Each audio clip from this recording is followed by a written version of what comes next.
Good morning, good afternoon, good evening, good morning tomorrow if you're in the next time zone. My name is Peter Valentine. I'm welcoming you to today, day 2 of our Global Agenda for Sustainable Livestock Multi-Stakeholder Partnership Meeting on Embracing Change and Harnessing Diversity. Today we're going to be focusing on some regional perspectives. We're going to be hearing voices from all around the world, telling us a little bit about how livestock is transforming and being part of sustainable food systems.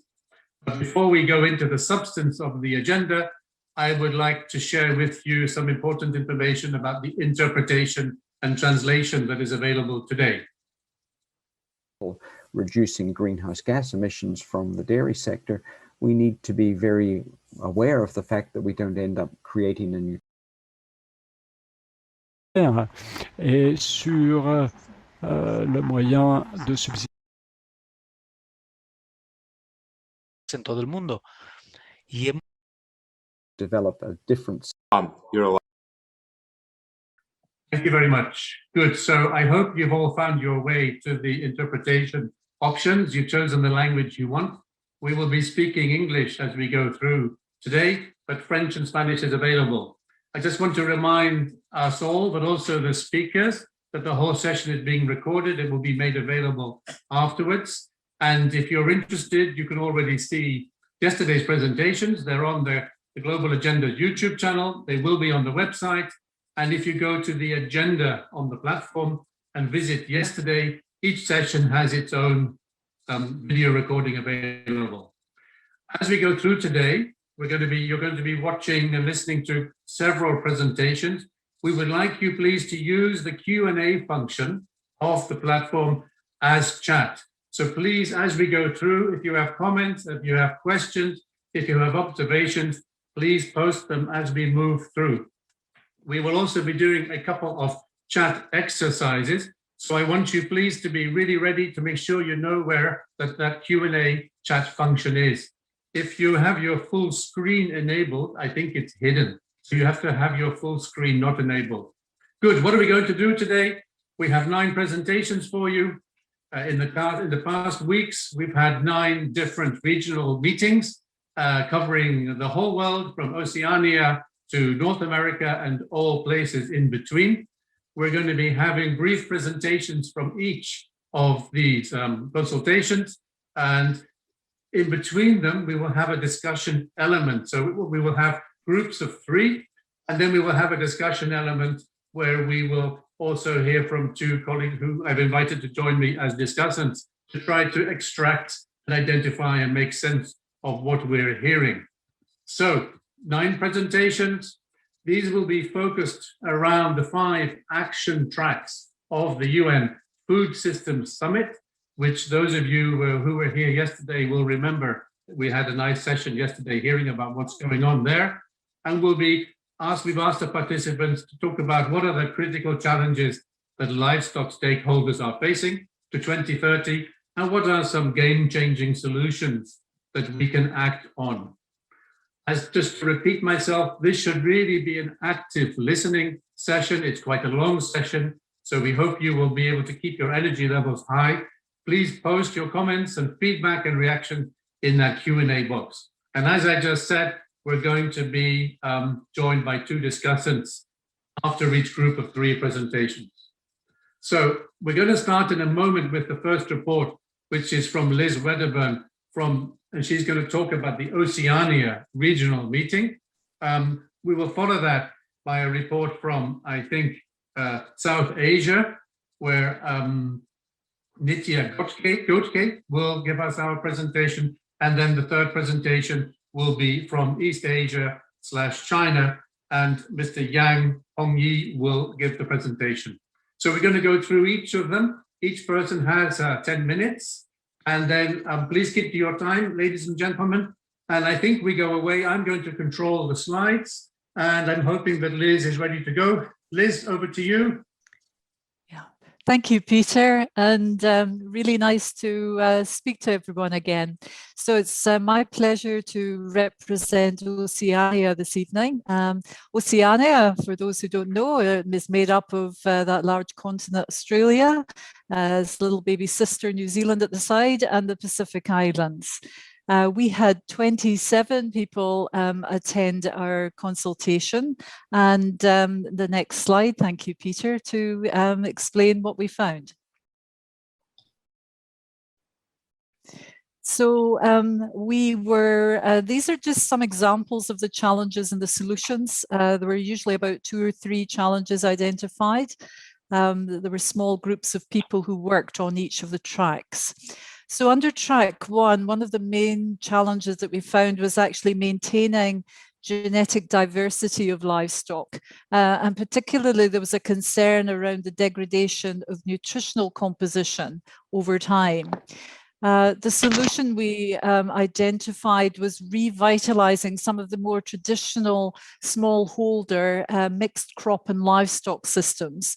And those were particularly relevant to some of the Pacific Islands. The second challenge under this track was really food safety, antimicrobial resistance, and livestock disease. And one of the solutions there was to actually look at how we may support some of these emerging nations with livestock pharmaceutical regulations. And also thinking about how we package those regulations with good communication tools to help with practices that would improve animal health. Thank you, Peter.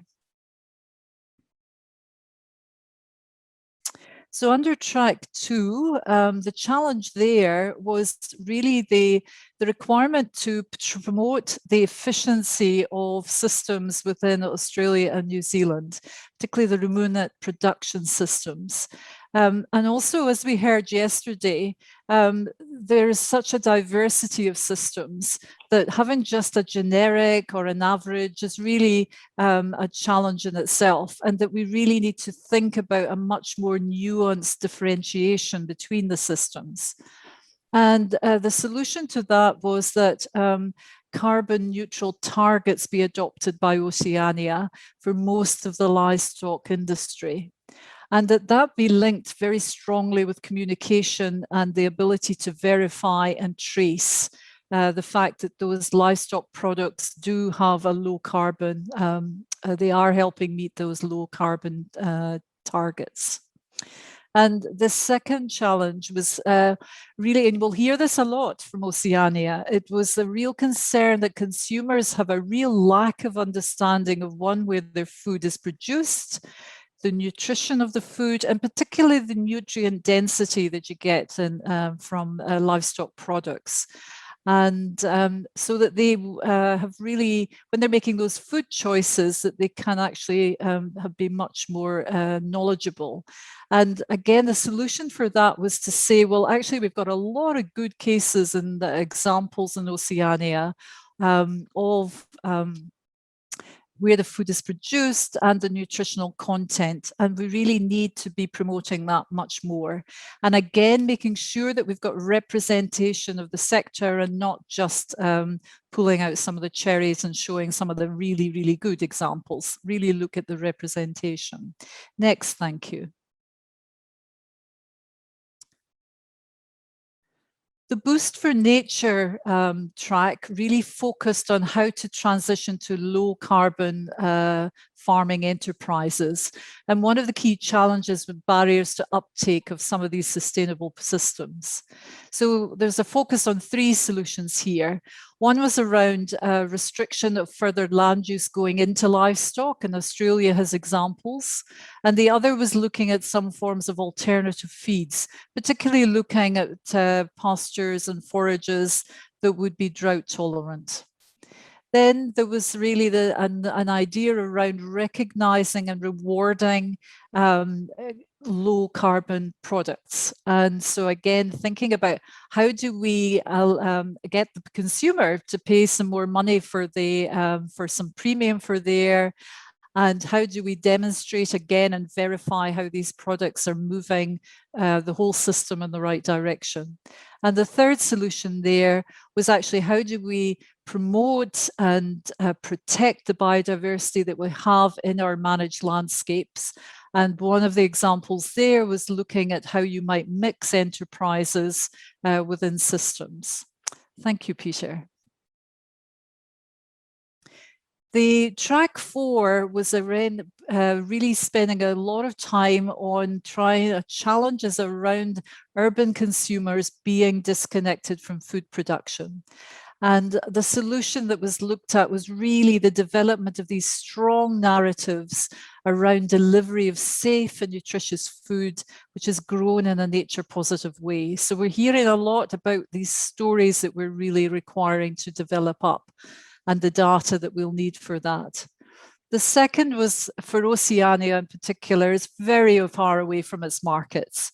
And there's a lot of pressure on consumers to buy locally to help to reduce emissions and things like local employment. So again, Oceania said a solution was to provide examples of how efficient the production systems are. And Oceania is very proud in leading the world in efficiency gains within livestock systems. Thank you, Peter. So the last track was really all about climate. And the first challenge was around accounting. And so the solution was really development of tools to help with that accounting, how we might track and consequently manage climate impact. Oceania has set itself some very ambitious climate goals, and these tools would allow us to be able to account. And one of the challenges is to be able to get that adopted on farm. So, and then we have adaptation. One of the things really was the importance of animal health in ensuring that we can reduce emissions. Because if you have healthy animals, you don't have to carry so much replacement stock. So you can reduce the overall number of animals. And a second solution were really the innovations that are emerging and getting close to market around reducing enteric methane. And we also discussed the fact that there would be a requirement for funding mechanisms or financial mechanisms to help in the adoption of these innovations. And the last slide, thank you, Peter. So we saw that there was actually a lot of the challenges were similar across the tracks. There was a very strong voice around that urban disconnect, particularly when the market is so far away. Really strongly, we need to get that narrative around the role of grassland livestock systems and the fact that many of the areas of the land are not suitable for arable.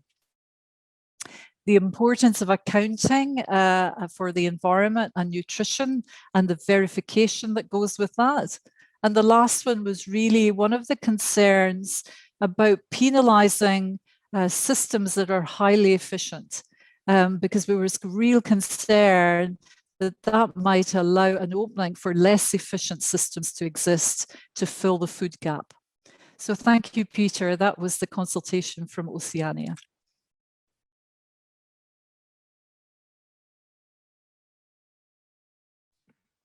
Thank you, Liz. Just had to unmute myself. Really excellent, really wonderful. You get perfect timing. So this is a model for all of our colleagues. And really taking with that notion of a sustainable plate. So we'll probably come back to that in the discussions later. We're going to move right on. I'm going to go straight into the next presentation, I believe. So thank you very much, Oceania. I feel a little bit like the Eurovision Song Contest now. I'm going to call on South Asia. So Nitya Gotke, she works for ANTRA. Nitya, over to you. Can you give us a similar report from the South Asia consultation? Thank you, Peter. It's my good evening, good morning, good afternoon, everybody. It's my pleasure to represent South Asia to you. The online MSP for the rest of Asia took place on the 26th of May. We had stakeholders from different groups, civil society, donors, research institutions, and several GASL partners also took part in those consultations. We had WAMIP, CIRAD, ILRI, Life Network, and HPI. About 65 people registered, about 35 people actually took part in the group discussions. Prior to the group discussions, we also had a few short presentations. We had Professor Serge Morin, who's with the Faculty of Veterinary Technology, Kasetsart University. We had Tahir Nagizadeh, who represented Senesta and WAMIP and spoke about pastoralism in Iran. We had Dr. Devinder Sharma, a distinguished food and trade policy analyst. He spoke about subsidies in the farm sector. We had Ilse Kohler-Rolfsen, who you will also hear later in the discussions. She spoke about a social enterprise called Camel Charisma and talked about camel conservation, pastorals, livelihoods, and a net zero way of milk production. The final speaker we had was Dr. Mohammed Shamsuddin, a livestock officer at the FAO Investment Center. And he spoke about the livestock sector, which provides livelihood to a lot of people in South Asia, millions in South Asia, reducing risks associated with the next pandemic. He thought would be achieved through better collaboration, coordination, and communication. We had the group work. Next slide, please, Peter.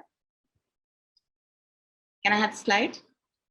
So when we did the group work, we didn't divide them into different action track groups because we tried and harvested what were the similarities between the 5 groups. And we found that there were, in fact, a lot of similarities between the groups. So we've kind of put them all together. So the key challenges we found were change in landscapes, especially pastoralists found there were a lot of changes happening, loss of biodiversity, both in species of livestock as well as medicinal plant and fodder, loss of fodder diversity, change in livestock production systems. Intensification of livestock productions also was highlighted as one of the challenges that was happening. The next challenge that came out very strongly in all the 5 presentations was lack of support, especially of financial support for small farmers and pastoralists, animal health and management, very poor veterinary services or very poor outreach of veterinary services in many places, and knowledge about the markets and where the markets are in the region. Although the region is very heavily populated, there was a challenge for small farmers and pastoralists to reach markets. Next slide, please. So some of the game-changing solutions which came up in the discussions in all the groups was invest in farmers, especially smallholder livestock farmers and pastoralists. There was a very, very strong thread through all the 5 groups that this should be done. Provide them with access to credit, knowledge regarding animal health, animal welfare practices, knowledge to do with markets, knowledge to do with maybe even insurance. There was a huge push for affordable veterinary services, especially for pastoral communities and small farmers, and for healthcare. Another big push which came through from all of them was help with value addition of livestock products, because most of the small farmers had a problem with value addition, modern products, new ways of preparing and producing products, and also help them access markets, because markets are shifting and changing. Also with the pandemic now here, lots of livestock markets are shut. And so their alternate channels are opening or not opening. And so livestock producers need to know these. And finally, a very strong push came for a One Health approach, which is a multidisciplinary and intersectoral approaches. And also a lot of working together of policy people with science, policy with science, scientists with environmentalists, animal health workers with animal health people with other sectors, to come up with interlinked human, animal, and environmental health concerns. The One Health approach was very strongly pushed from all the 5 groups. Thank you. Next slide, please.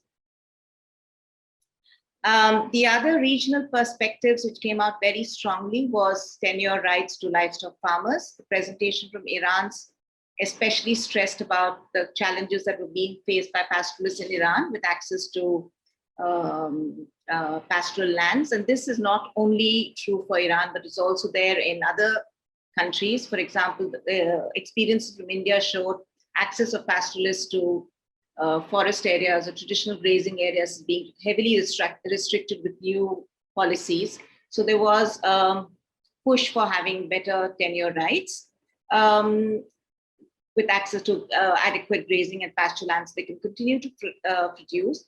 There was a push for mixed farming systems where small livestock rearing goes hand in hand with crop systems. a large part of South Asia has traditionally had smallholder farming systems where women under backyard systems keep small goats, poultry, maybe 1 or 2 cows, not big farms which are concentrating on one product to produce, but mixed farming systems. And these seem to be able to be better able to manage risk efficiently in their systems. There was also push across a couple of them for ethno-veterinary practices to be encouraged. So there were, especially during the lockdown and situations in remote areas where pastoralists and small farmers are unable to access veterinary services, people felt that ethno-veterinary practices could perhaps be a solution for livestock rearing communities there. I think that's the last slide, isn't it? That is correct, yes, Nitya. Yeah, thank you. I think I finished well before time. You did a great job. Thank you very much, Nitya. Super, indeed, that was perfect timing. So I'm going to move on in the interest of let's try and keep our time moving well. And we're going to shift a little bit further east and northeast, I think. We're going to hear a bit East Asia, but mainly China. And Mr. Yang Hongyi is going to be talking to us. He is from the National Animal Husbandry Service of the Ministry of Agriculture and Rural Affairs in China. So Mr. Yang, over to you. I can show your first slide or you can just begin. Okay, thank you, Peter. Thank you very much, Chairperson. Good afternoon, good evening, good morning, everybody, distinguished delegates, ladies and gentlemen, dear colleagues. I have the pleasure to report to you the results of our regional consultation, which was taken last Monday. 24 participants joined in this so-called regional consultation of East Asia, but all of the participants coming from China. So precisely, it's a national one. This is reflect the nature of the people of our region. Quiet, peaceful, not too much talking, but doing. Nonetheless, all the participants from the wide range of the livestock sector, we have very successful discussion, very fruitful. The next slide, please.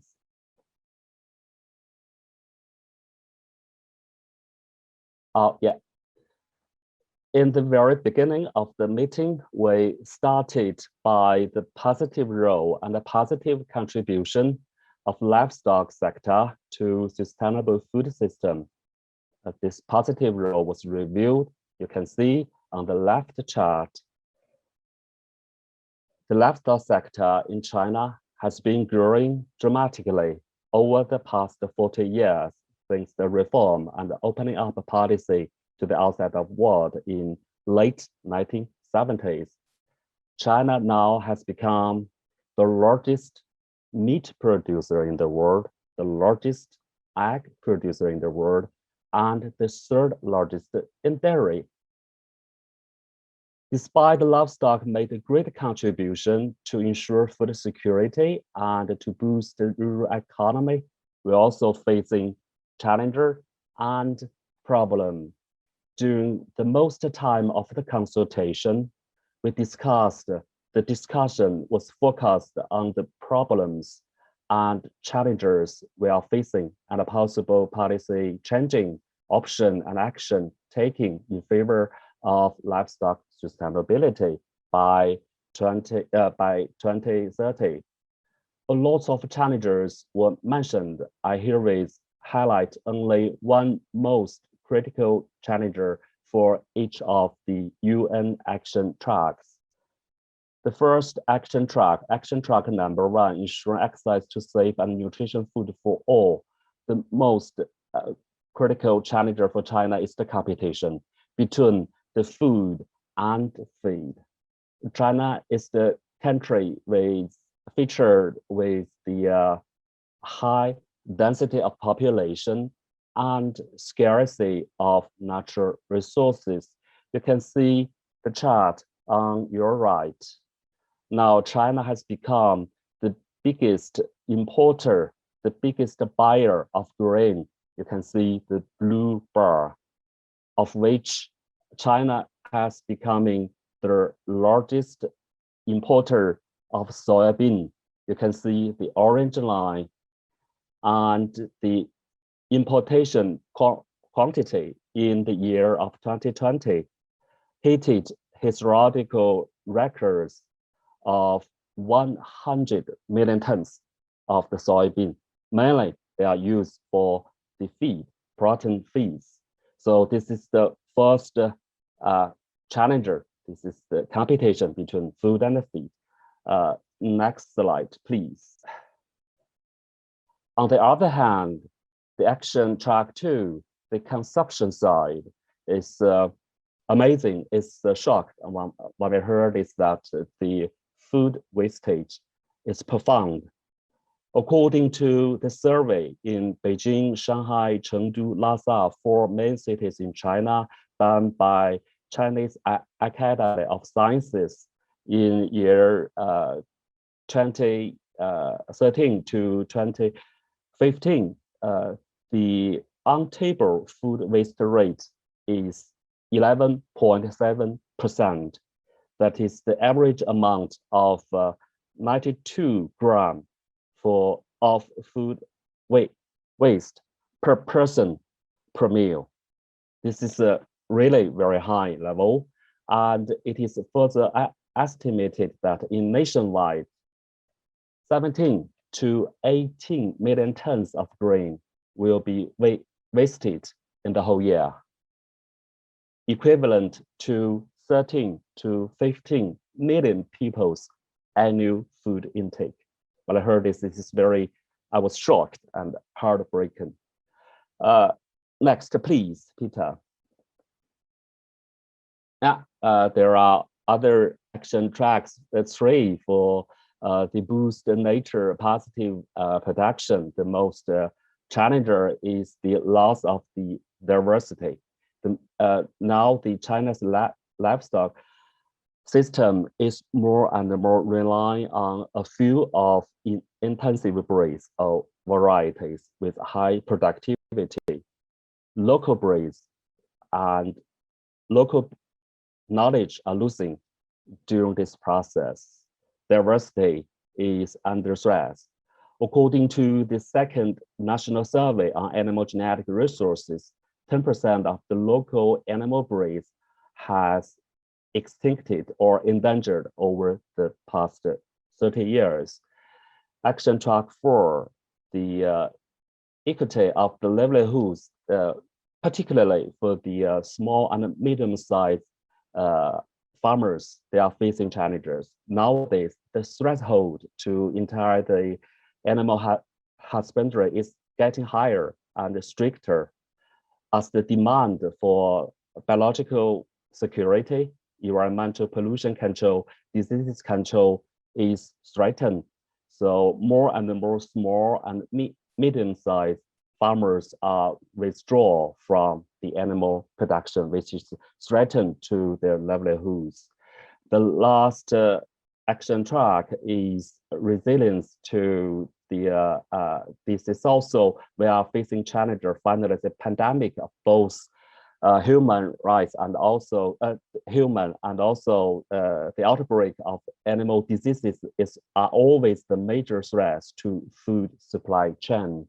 Next slide. For the game-changing solution and action in China by 2030 for each of the UN Food System Summit action area. First area is track 1 to ensure the supply.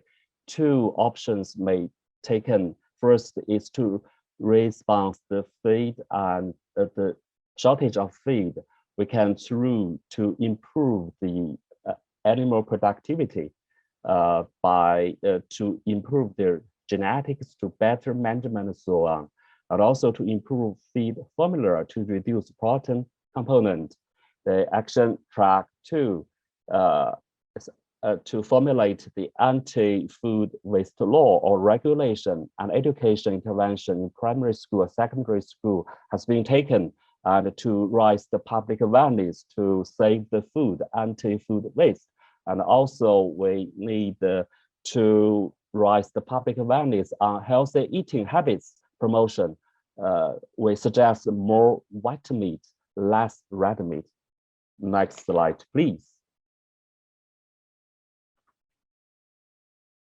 And also the keeping diversity, the government should take more project and funds goes to the conservation and sustainable utilization of animal genetic resources in different farming system, and more research and development on green technology for facial treatment to reduce carbon emission.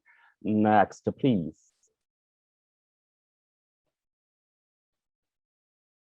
Yeah, to help the small and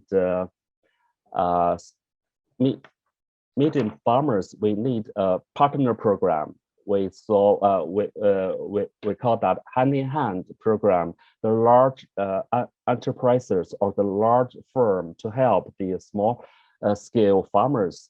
Finally, it's the track 5. I would like to show this.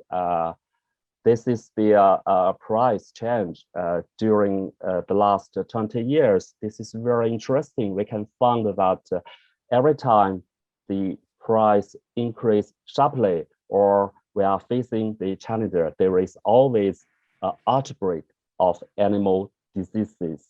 For instance, the PRRS, the outbreak in 2006, and 1 year later, and the shortage of the supply of pork, and also this same happened in 2012, and needless to say, 2018 for African swine fever and pandemic of COVID-19. They caused the price jump and also the shortage of supply. So to solve this problem, we need to change the game solution. That is to, it's very critical to increase biosecurity level and to enhance animal disease control for every livestock production unit for the whole entire sector. Thank you very much, Peter. That's all my presentation. Thank you. Thank you very much. Well, thank you to Liz, thank you to Nitya, thank you to Yang. You've done a perfect job. You've set the scene. You've demonstrated diversity. You've given us some ideas about changes, and you were at perfect timing. So we're going to do something slightly different now. We're going to try and take everybody in the meeting. We'd like you all, please, to look for your Q&A box, and we'd like you to post in the chat. So what you should do is somebody from TVS should be posting my question, the one you see on the wall, on the screen, number 1. And I want you to post, what's the one most significant challenge that you heard already to livestock stakeholders? What are you hearing is the most significant challenge from the 3 presenters? And if you can just type them into the Q&A box, pretend it's a chat, it's like a chat box, just type it all in. I'm going to give you half a minute to think about what you want, what you think the most significant challenge is. And I can't actually see anything you're doing, so I'm going to just trust that you're all hard at work typing in, and I'm hoping that somebody from TBS will tell me that yes, some people are posting. We will be seeing, I think on a Google slide, we will be able to see in a moment the points you're making. So I would like you, I'm going to give you a countdown, just give you about another 20 seconds. If you can type in, what's the most significant challenge you heard? As we go through this session, I'm counting on my 2 colleagues, Brian and Ilse, so they also have access to the chat, so they will be able to look at it and draw on your ideas. So tell us what you think is the most significant challenge. I'm hoping that somebody can tell me when people have posted. Are we getting chat messages? Can somebody just tell me, are we receiving chat messages? Are they flowing in? Do we have 30, 40, 50 chat messages? Peter, it's Brian here. I can see Shirley's been very active. We just need a few more names on there. Super, thank you.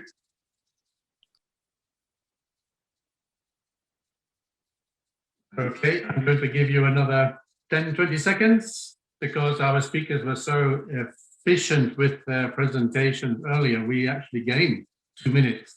So please type in your comments. And now I'm going to the next one. I'm going to post, and I think our colleagues from TVS, I hope, will go to help me now. So second question, second post in the chat box, please. What is the most promising solution? We heard about those game-changing solutions. What's the most promising solution that you heard? What did you hear and it struck you? That is something we really need to pursue. This is something really positive.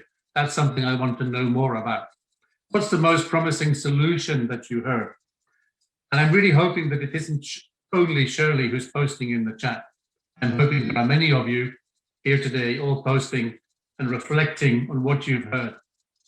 This is part of that active listening component. You know, we don't just want you to sit here and, you know, listen and do your email. We want you to really be typing in the chat, telling us what you're hearing and reflecting on what you heard.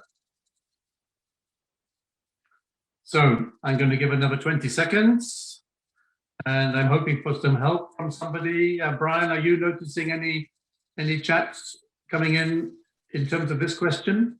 Well, Peter, I'm with you. I'd like to see a few more names on here. We've got Shirley, we've got Mark Mitchell has certainly put something up there. I'm looking at the Google Docs, but it'd be great to see a few more comments on there to see if Ilse and I can align with them. Very good. So I'm going, since this is a new exercise, a new platform that you're probably not aware of, you need to make sure that you do not have the platform in full screen mode. You need to make it in the reduced mode. And at the bottom of the screen, you will see the option about translation, you will see the option of resources, and you will see the option of Q&A. So you should be able to go straight into there. This is an unmoderated, so everything you type should go straight out for everybody to read and react to. Let's see how it goes. I'm going to give you another few more seconds, and then we will take a 1 minute technical pause, and then we're going to come back and I'm going to be in conversation with Ilse and Brian. But I just want to give you another chance. Type in your answers to the chat. Number 2, the most promising solution you heard. And I am going now to move to the next slide. So we're going to have a very short pause. We're going to take a 1 minute pause. You should see a new screen come up from the organizers. We will be back in 1 minute. You can keep on posting, and we will have the next session with Ilse and Brian and myself reflecting on this first phase. So let's take 1 minute break. I think I can turn my mic off. I'm hoping the organizer.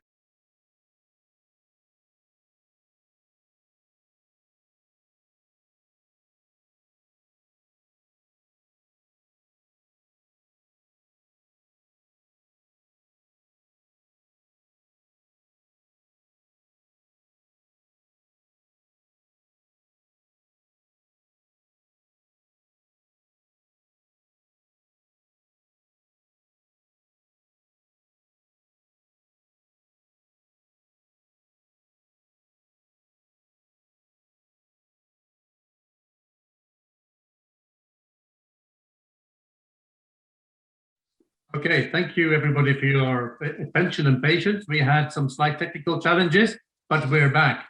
So Ilse, forget the technical challenges. What are the challenges that you hear in our first 3 speakers as they talked about sustainable livestock? What hit you in the hardest? So, I mean, everybody is talking about, I mean, it's of course the subject of this MSP is diversity, but I sense everybody is worried about it, whether it's genetic resource diversity in China or whether it's biodiversity and extension of livestock into previously not used area, high biodiversity areas. And I also sense everybody mentioned smallholders, starting with Oceania. And I feel the diversity is kind of linked to the thriving of smallholders. Without smallholders, we won't have diversity. So we need to keep those smallholders in business. And I'm not sure, I heard various suggestions how to do that. From India, from South Asia came the suggestion to keep the, the land use rights for pastorals are important. From China came the idea that there should be partnerships between the big guys and the small guys.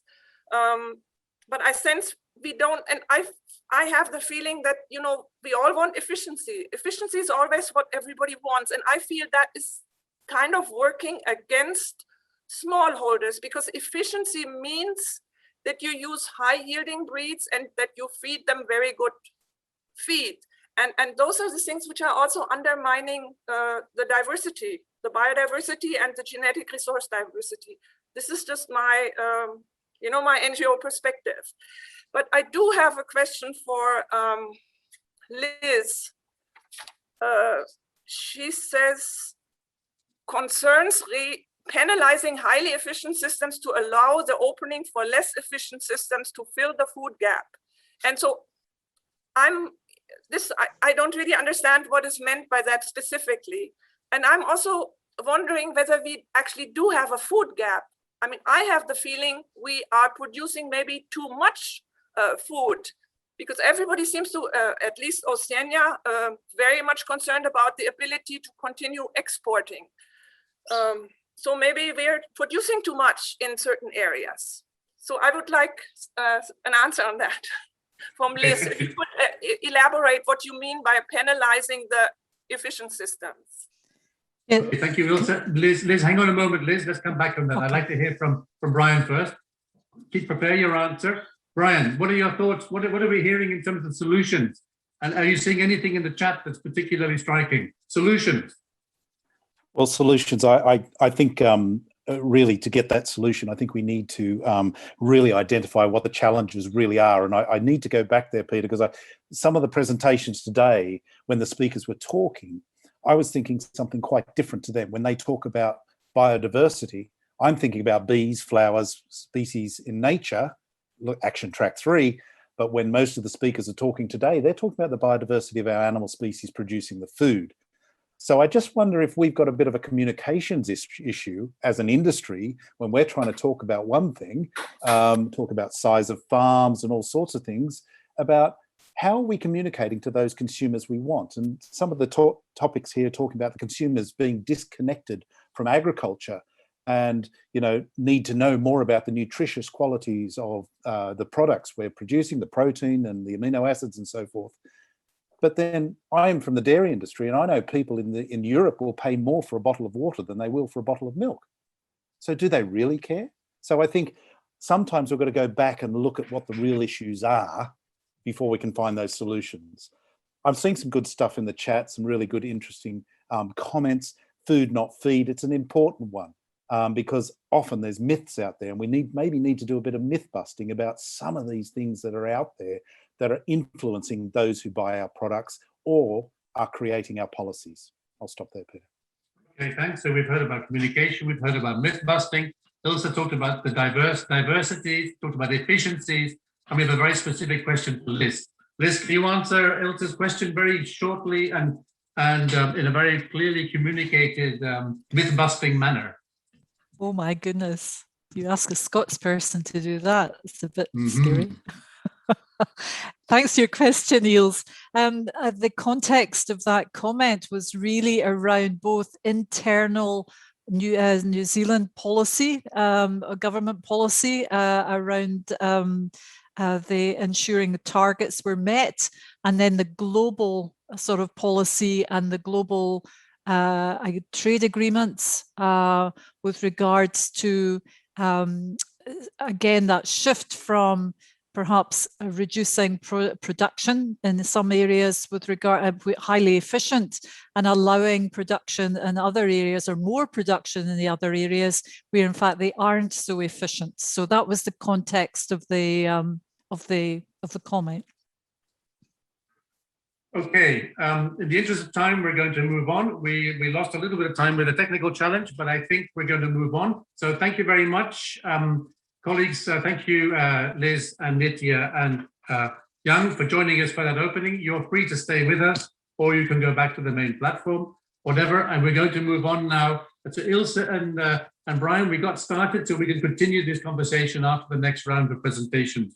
So we're now going to shift our focus. We're going to go to 3 new regions. We're going to Anglophone Africa. We're going to go, I think we're going to go then to Central and Eastern Europe, and we're going to go towards Western Europe. And I'm hoping that all my speakers are in the room. I'm not sure if everybody is here, but I'm going to go first, and I hope I'm going to go to Sarah Ossia. Sarah is with us, I'm hoping. Sarah, are you here? Yes, I'm here. Good afternoon. Welcome. Super. So Sarah works for the Africa Union Inter-African Bureau for Animal Resources, and she's going to report back from our Anglophone Africa consultation. So Sarah, I'm running the slides for you. Over to you. 10 minutes, please. Are you hearing me still? And yes, and you can hear me, I think, I hope. Perfect. Very good. So I'm going to make the report on our consultation, the Anglophone Africa consultation, which was done on 27th of May. Had 128 participants. We had a lot more people registered, but we had about 128 participants. Our keynote speaker was Dr. Jimmy Smith, the Director General of the International Livestock Research Institute in Nairobi. If you can just go up. Can I scroll this myself? Oh, yes, great. So one of the first things that we had at this meeting was just people, even through their presentations, asking questions around the narrative, around the food systems summit, around the action tracks. And this first comment, key message came actually from our Francophone engagement on the 5 action tracks. Sorry, it's a new narrative. The way that it's presented is a new narrative. We need to understand it, to interrogate, and to shape narrative for the livestock sector for Africa. Africa has already set out its agenda. I think in the last decade, Africa really pushed hard and came out with strategies for the livestock sector. We have the one around pastoralists. We have one on the livestock development strategy for Africa. We have one for animal health strategy for Africa. We also have the animal welfare strategy for Africa. These are just the main ones, but it was a good decade for Africa to put its thinking and its thoughts around how can we really draw out the full potential, harness the potential of the livestock sector to better contribute to food systems and to other development and growth objectives, the attainment of the African Union Agenda 2063 and the SDGs through the livestock development strategy and other strategies. There was also a very strong comment from Dr. Simplice Nwala that this is a very good opportunity for Africa to really internalize and to think how it should be viewed within the food systems whole discourse. And I think this was really critical because in a lot of other critical dialogues, the livestock sector has really been marginalized and not been at the center of shaping discourse that is profitable for the African livestock sector. The last comment is a powerful one, and it came from Dr. Jimmy Smith, and he said, one can be fed but not nourished. And I think this was alluding to the context issues for Africa. I think for Africa, we have 3 different types of consumers, broad categories of consumers, those who are in the middle class, the emerging middle class, the emerging affluent people who are able to eat more meat than most Africans do. But across Africa, there is low consumption of African animal source foods. One of our perennial problems that we have in Africa really is the issue of undernourished people. So animal source foods have a particularly important, if not essential, role in nourishing people. And he says it is time for Africa to take action, really to make clear statements on our context, also on the issues around utilizing and harnessing the livestock sector for addressing action track issues. Can we go down? Yes. So action track 1, ensuring access to safe and nutritious food for all. So of course, our key challenge was lack of access to animal source foods due to weak governance in animal source food chains, lot of wastage along the value chain. So I had the conversation just shortly about is it there's too much grown here and there? Is it that it's being conveyed? How is it being conveyed? between the producers and the consumers, and then the high incidence of foodborne illnesses. So our game-changing solutions here was behavioral change, communication, education, and campaign on the value of animal source foods for food and nutrition security. And that question, people will buy water, but how many people will buy the different animal source foods? Promotion of value addition. So move from the idea of these are mostly perishable to these are transformable. It's a whole change in mindset. And then a One Health approach for evidence-based production and also to enhance biosecurity. So should you be using the acaricide? Should you be using it? How often should you be using the antibacterials? Maybe the acaricides is different, but antibacterials, how should you use them? Should you have a more evidence-based approach to the utilization of antibacterials? Yes. Action track 2, shift to sustainable consumption patterns. So the key challenges are consumption levels are low across the continent. So for example, Uganda, people are drinking only 60 liters when you should be drinking 200 liters of milk, and so on and so forth. Key production constraints are really hindrances. Feed. Most of the animals are being fed not for production targets, but by what is available. Limited use of genetic options and supply driven. So in some instances, they're producing, but without an understanding or connection to the consumers. So the cost burden is with the producers. Inadequate linkage of local value chains to sustainable consumption. So what are our game-changing solutions here? Differentiate who sells, who consumes. So segmented policies and approaches to increase consumption of those with low consumption of animal foods. So we're looking at children, we're looking at women, we're looking at movement populations. Harness genetic improvements and focus on food safety. So we could look at it from a market-based food safety and also improvements within informal markets, including cooked food markets, which are providing nutrition and food for a whole large population. The next track. Action 3, boost nature positive production. So there is a lack of awareness on how Africa's livestock sector is already nature positive, lack of incentives and policies to produce under nature positive systems, overuse of antibiotics and acaricides, which also affects biodiversity and soils, erosion, lack of institutions. So a lot of erosion of institutions that used to mediate utilization of natural resources within a lot of of the livestock communities. Socio-political issues affecting inclusion of variable groups and loss of genetic diversity and ecologically important traits within our livestock. So what are some of our game-changing solutions?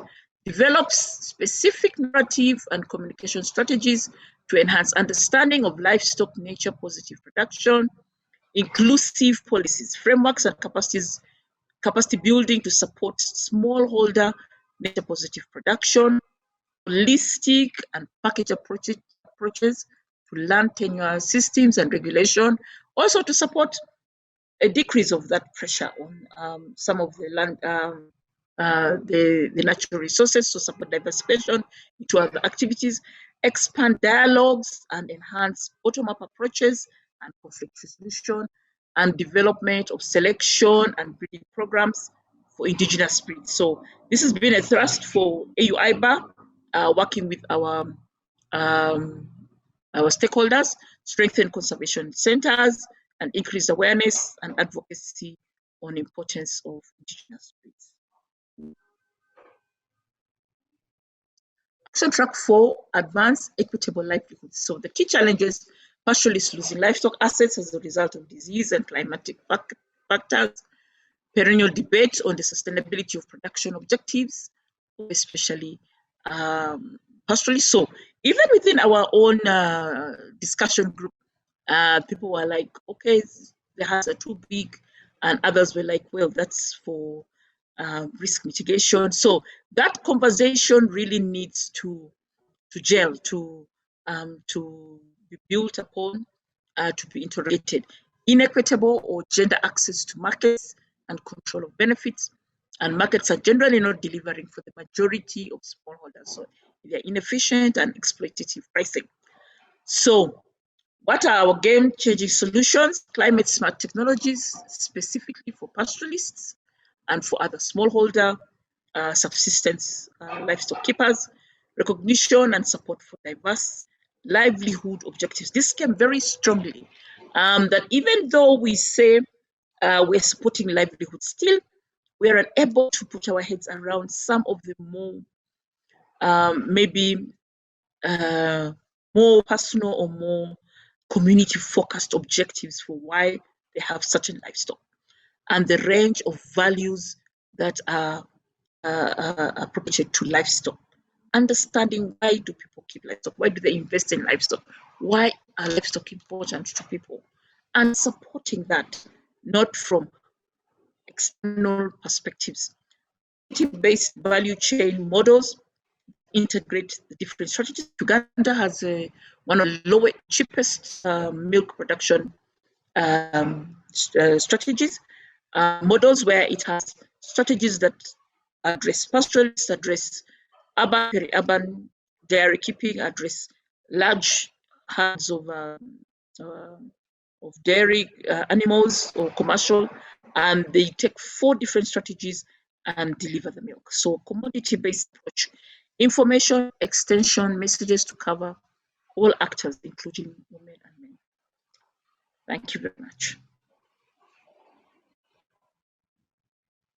Oh, sorry. So these were the strategies that I was talking about, that Africa has really taken opportunity the last decade to look at how can we approach it, how can we approach livestock from a more strategic point of view, from a long-term point of view. Thank you. Thank you very much, Sarah. Excellent, fantastic. That's given us a very good introduction. That's the Anglophone, the English-speaking part of the meeting. So thank you very much, Sarah. If you can please stay around for the next half an hour or so when we have the discussion element. Good, we're going to shift the focus. We're going to move from Eastern Africa and Anglophone Africa to Eastern Europe and Central Asia. And I'm hoping that Yuri is with us. Yuri works for Yuri Nestorov. He works for the Food and Agriculture Organization of the United Nations. Yuri, over to you. I hope you're here. Thank you, Peter. It's a great pleasure for me to present the results of our discussion in our region, Eastern Europe and Central Asia. Our region is very diverse and also very challenging. That's why we had to try 2 times to collect enough people online and organize the meeting. From the second time we did it, we had participation not from all, but from several countries of the region, and also quite a lot of people out of region, people who are interested in the region, but are located in other regions in Western Europe or North America or elsewhere. And well, in fact, we had 14 participants online. And because of that, we mostly focused on identifying challenges, identifying constraints, and did not identify many solutions because we had not so many participants. But in any case, our meeting started with introduction from senior livestock production officer of FAO office in Budapest, office which covers Europe and Central Asia, and we had several motivation speeches, ignition speeches, and then we had a very fruitful discussion and identified the following challenges. Talking about action track 1, the most important strengths and challenges include first, change in consumer preferences. The consumers are changing incomes in the region, and they have changing preferences now, focusing on more processed foods and imported foods. Second, access to veterinary services. In some countries, veterinary services were not modernized and updated since Soviet time, or the efforts to modernize and update them were not much successful, and that's why some livestock keepers have problems accessing appropriate, adequate veterinary services. And quite surprisingly, some people, some participants in our meeting pointed that some high input production systems are not very effective, not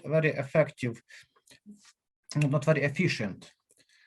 Then on the processing side, some people identified problem with access to clean and safe slaughtering facilities, especially in remote rural areas, and absent or not very well developed livestock identification and traceability system.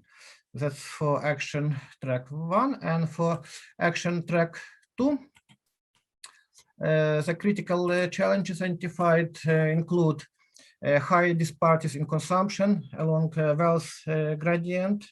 So there are a lot of people with low incomes who cannot afford sufficient nutrition, sufficient diets, and there are those who maybe consume even unhealthy proportion of some foods.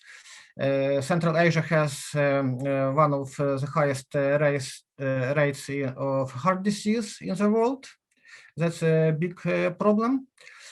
And among the poorer part of the population, consumption of livestock products is quite low, less than recommended.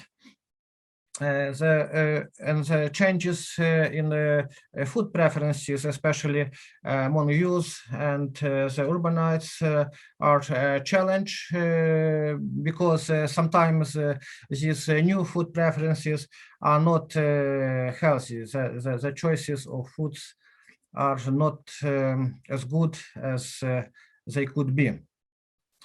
And talking about alternatives, reduction of in meat and dairy consumption, it's important to understand that culturally this region, especially when we're talking about Central Asia, is very in favor of meat and dairy consumption. And that's why alternatives or reduction are kind of like a politically sensitive issue and not really readily accepted by most stakeholders in the region. And for action track 3, actually for this action track, we had most inputs. People were very active discussing the challenges. So one of the biggest challenges is livestock being not very well presented in national policies, including NDCs and investment programs and so on. So that's something we need to work on. Incentives to farmers and producers are often not linked to environmental impact of the livestock sector. This aspect of livestock production is not a priority, and there is low awareness of this. And then there is a need to promote and distribute knowledge about good practices for small farmers, and small farmers in the region are big in terms of numbers. When we are talking about, for example, dairy producers in many countries, people who have 1 or 2 cows, they produce 80–90% of total milk output in many countries. Of course, again, I would repeat that the region is very diverse, but smallholders, especially dairy farmers, or usually they are backyard farmers, they are very important in the region, and they need support in modernizing their production, sometimes intensifying production, which would lead to better incomes and also to less GHG intensity, emission intensity. And there is important. It's important to raise awareness among the stakeholders about education of consumers and awareness of the choices they have. There is another priority to support labeling of organic production. This is not available in many countries of the region, unfortunately, but there is a great potential for many livestock keepers, for especially smallholders, to add value to their products, to get better price for what they produce. And for designing new interventions, for designing new projects, there is lack of scientific data on livestock impact on the environment. It is a big problem because we cannot quantify the impact, and we cannot design proper interventions. And we are, FAO at least, is trying to address this issue by promoting livestock environmental assessment partnership guidelines in the region. We are translating them into Russian, which is the language spoken by many experts in the region. So that challenge is being addressed. And next, linking livestock production to the evaluation of nature. Again, it is related to the externalities of livestock production, positive and negative externalities. It's important to notice that there can be both positive and negative. And we need numerical, science-based data to assess the impact, to understand what is the positive impact and what is the negative impact, and how it can be managed. And another challenge would be improving animal welfare, which would help enhance food safety and food quality, reduce the need for antibiotic use. By the way, One Health approach is a priority in the region. Then it would also lead to sustainably enhancing productivity, protecting biodiversity, reduce emissions, and also help access to international markets. And for action track 4, we have critical challenges such as lack of access to pastures by smallholders. The region, again, I would repeat, sorry, again, we are very diverse, and the land use rules are very diverse, and sometimes they are obstacles for the livestock keepers, especially the small family farms, to access pastures. Then poor development of cooperatives is a barrier to integration of smallholders into value chains. That's actually a huge challenge.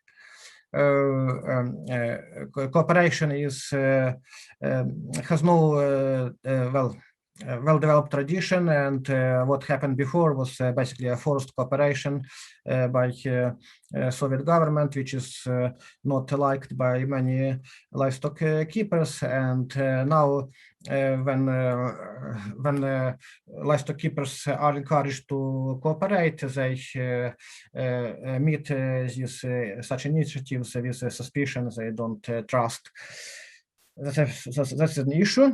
And as I mentioned before, again, there is a problem with adequate access to slaughtering abattoir facilities, especially for the small producers.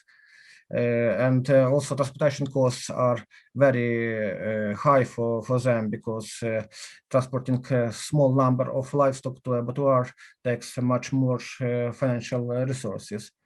And there is a huge problem with extension and advisory services, and where they exist, often they are targeting larger farms. And basically, those smallholders, as I mentioned, people who have 1 or 2 cows, they are being ignored, and they don't benefit from modern knowledge, modern technology, which would be otherwise quite easily available to them. And next, action track 5, about resilience. Here we have such challenges as investment protection of animals from disasters. This is quite hard to attract in the region because of several reasons, including the size of the livestock production operations, and so on. And coordination of policies with disaster management specialists on the local level is quite a challenge. And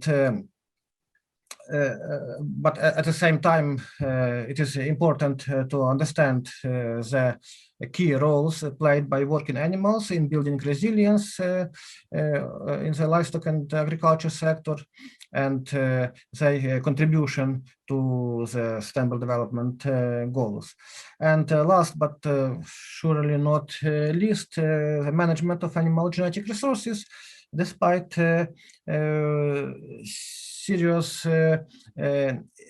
initiatives, considerable efforts to improve management of local animal genetic resources, including from FAO. It is a kind of a big problem. The most advanced countries in this respect is Turkey, and in the other countries, despite the encouragement from many international players to follow the advice of the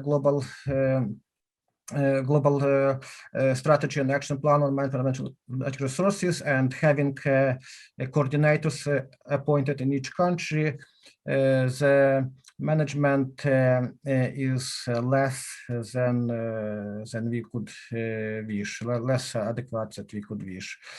So in this aspect, efforts are needed as well.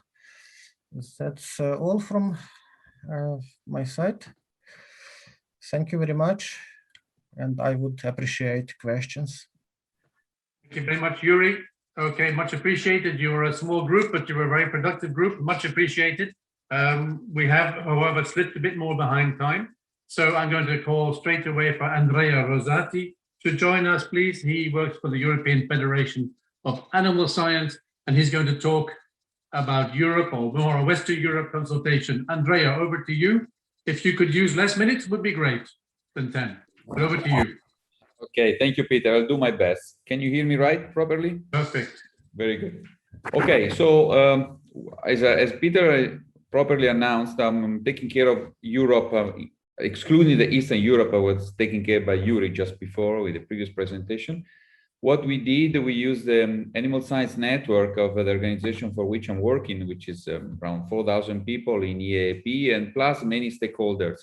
I selected 5 groups, 5 chairs, and every one of them have different groups. and every group with a different topic. At the end, we combine all together all the suggestions, the challenges, the ideas that these 5 groups get together in a single document that is in summary. A summary of the summary will be presented today, just in few slides, because time is what it is. But I found that very interesting activity also, that also for myself. Next slide, please, Peter. So first, we try to understand which are the key challenges for Europe, livestock systems in Europe, actually is to shift to sustainable consumption patterns. Well, there are 2 main challenges for us is the sustainability of the livestock sector, with taking care of the climate and environmental impact, having a lower impact on this aspect. And also the second challenge, very important, is about the One Health approach, producing a safe, healthy livestock products. Next slide. So these have been the challenges. Now, which are the solutions? The solution that we are talking about, we discussed, was several, of course, but no one of them, I can tell you already by now, is easy to reach, but we are here for that. So first of all, to increase, we thought that the very important point is to increase the knowledge on the increased knowledge on such strategies. So to do more research and more activities, because this is the only way out. And the other thing that sometimes is not properly considered is to bring this knowledge to the farmers. Now, this activity is done by the industries or some extension service, but mainly, I mean, this was not properly done from the scientific environment. So one side to increase the knowledge, and the other side is to transmit this knowledge to farmers. Another way, this is the specificity of Europe, and also I guess other areas in the world, is to find an economic system to reward the extra cost for farmers, because they have to face extra costs to produce in a more sustainable way, in a healthy way, and at the same time give them a reasonable income. You know, Europe is a continent with high price, high salary, large density of population, and a lot of animals. So nothing is very easy over there.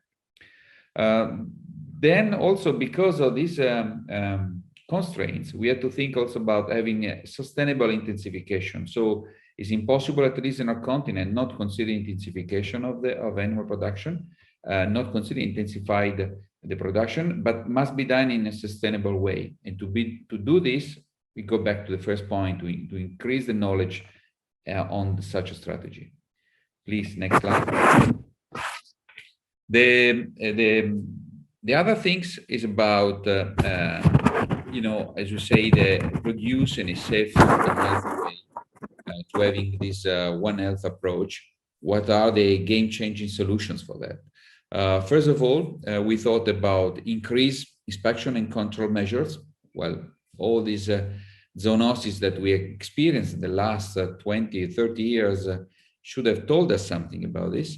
And also to develop systems to tackle new infections or other big problems back in Europe is, I guess in other parts of the world, the antimicrobial resistance. So in few words, we need to promote new tracking system for the animal trafficking and also the infection transmission. What we must do is to invest more in research and new and emerging infection agents, to do research on this aspect, and to control more zoonosis and to reduce antibiotics. I know that, for instance, the European Union support a lot of research in this aspect, and because it's really something that we in the continent felt as very important. I was also asked to think about, next slide, please, Peter, to think about other possibility, other regional perspectives. I think something like some food for thought. And one thing is about obtaining nutrition foods from healthy animal is possible. We know that it's possible, but it's very expensive. So how could we cope with this problem? What solution could we find? The other thing that again is maybe specific, is very much proper for Europe, is to reduce land use for production of animal feeds, and also to reduce the import of animal feeds from abroad. I think about the case of soybean, that we practically import everything from outside of Europe, mainly South America, other part of the world. The other thing is that our animals are like this is a global scale trouble, I'm afraid, have to tackle for the climate change troubles like heat stress, drought, water scarcity.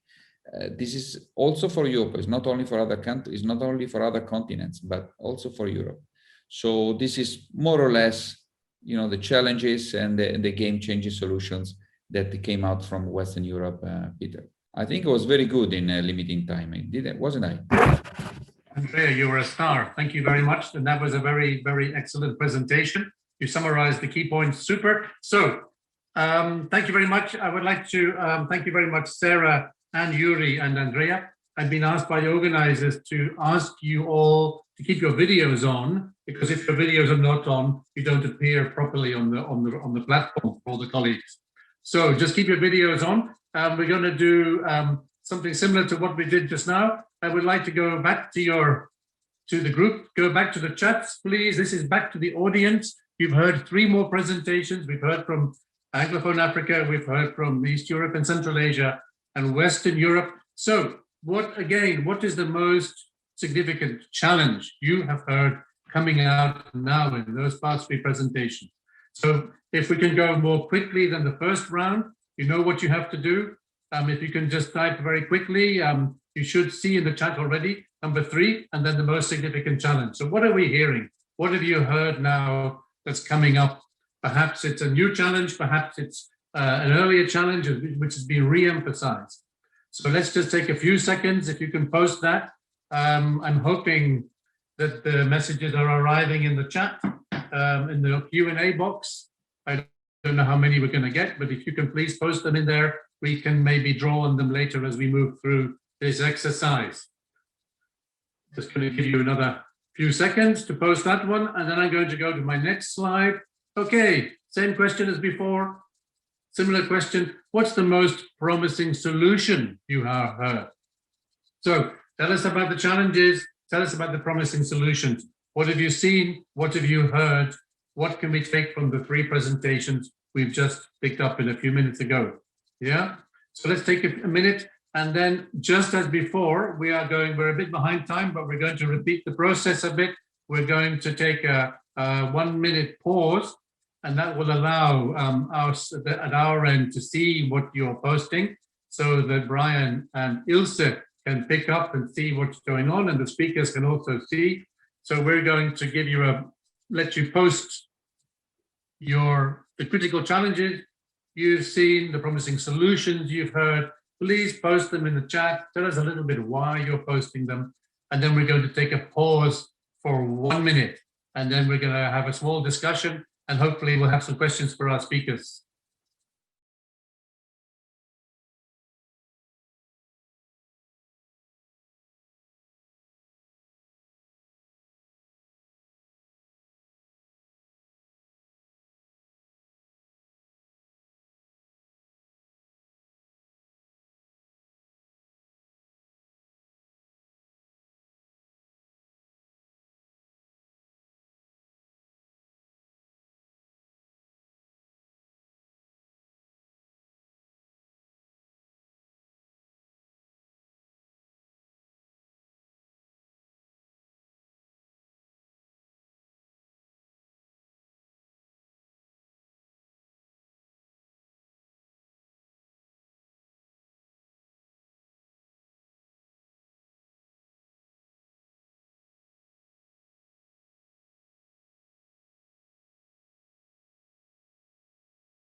Great. Welcome back, everybody. Welcome back, Brian and Ilse. I'm going to go to Brian first. So we just heard 3 more quite diverse presentations.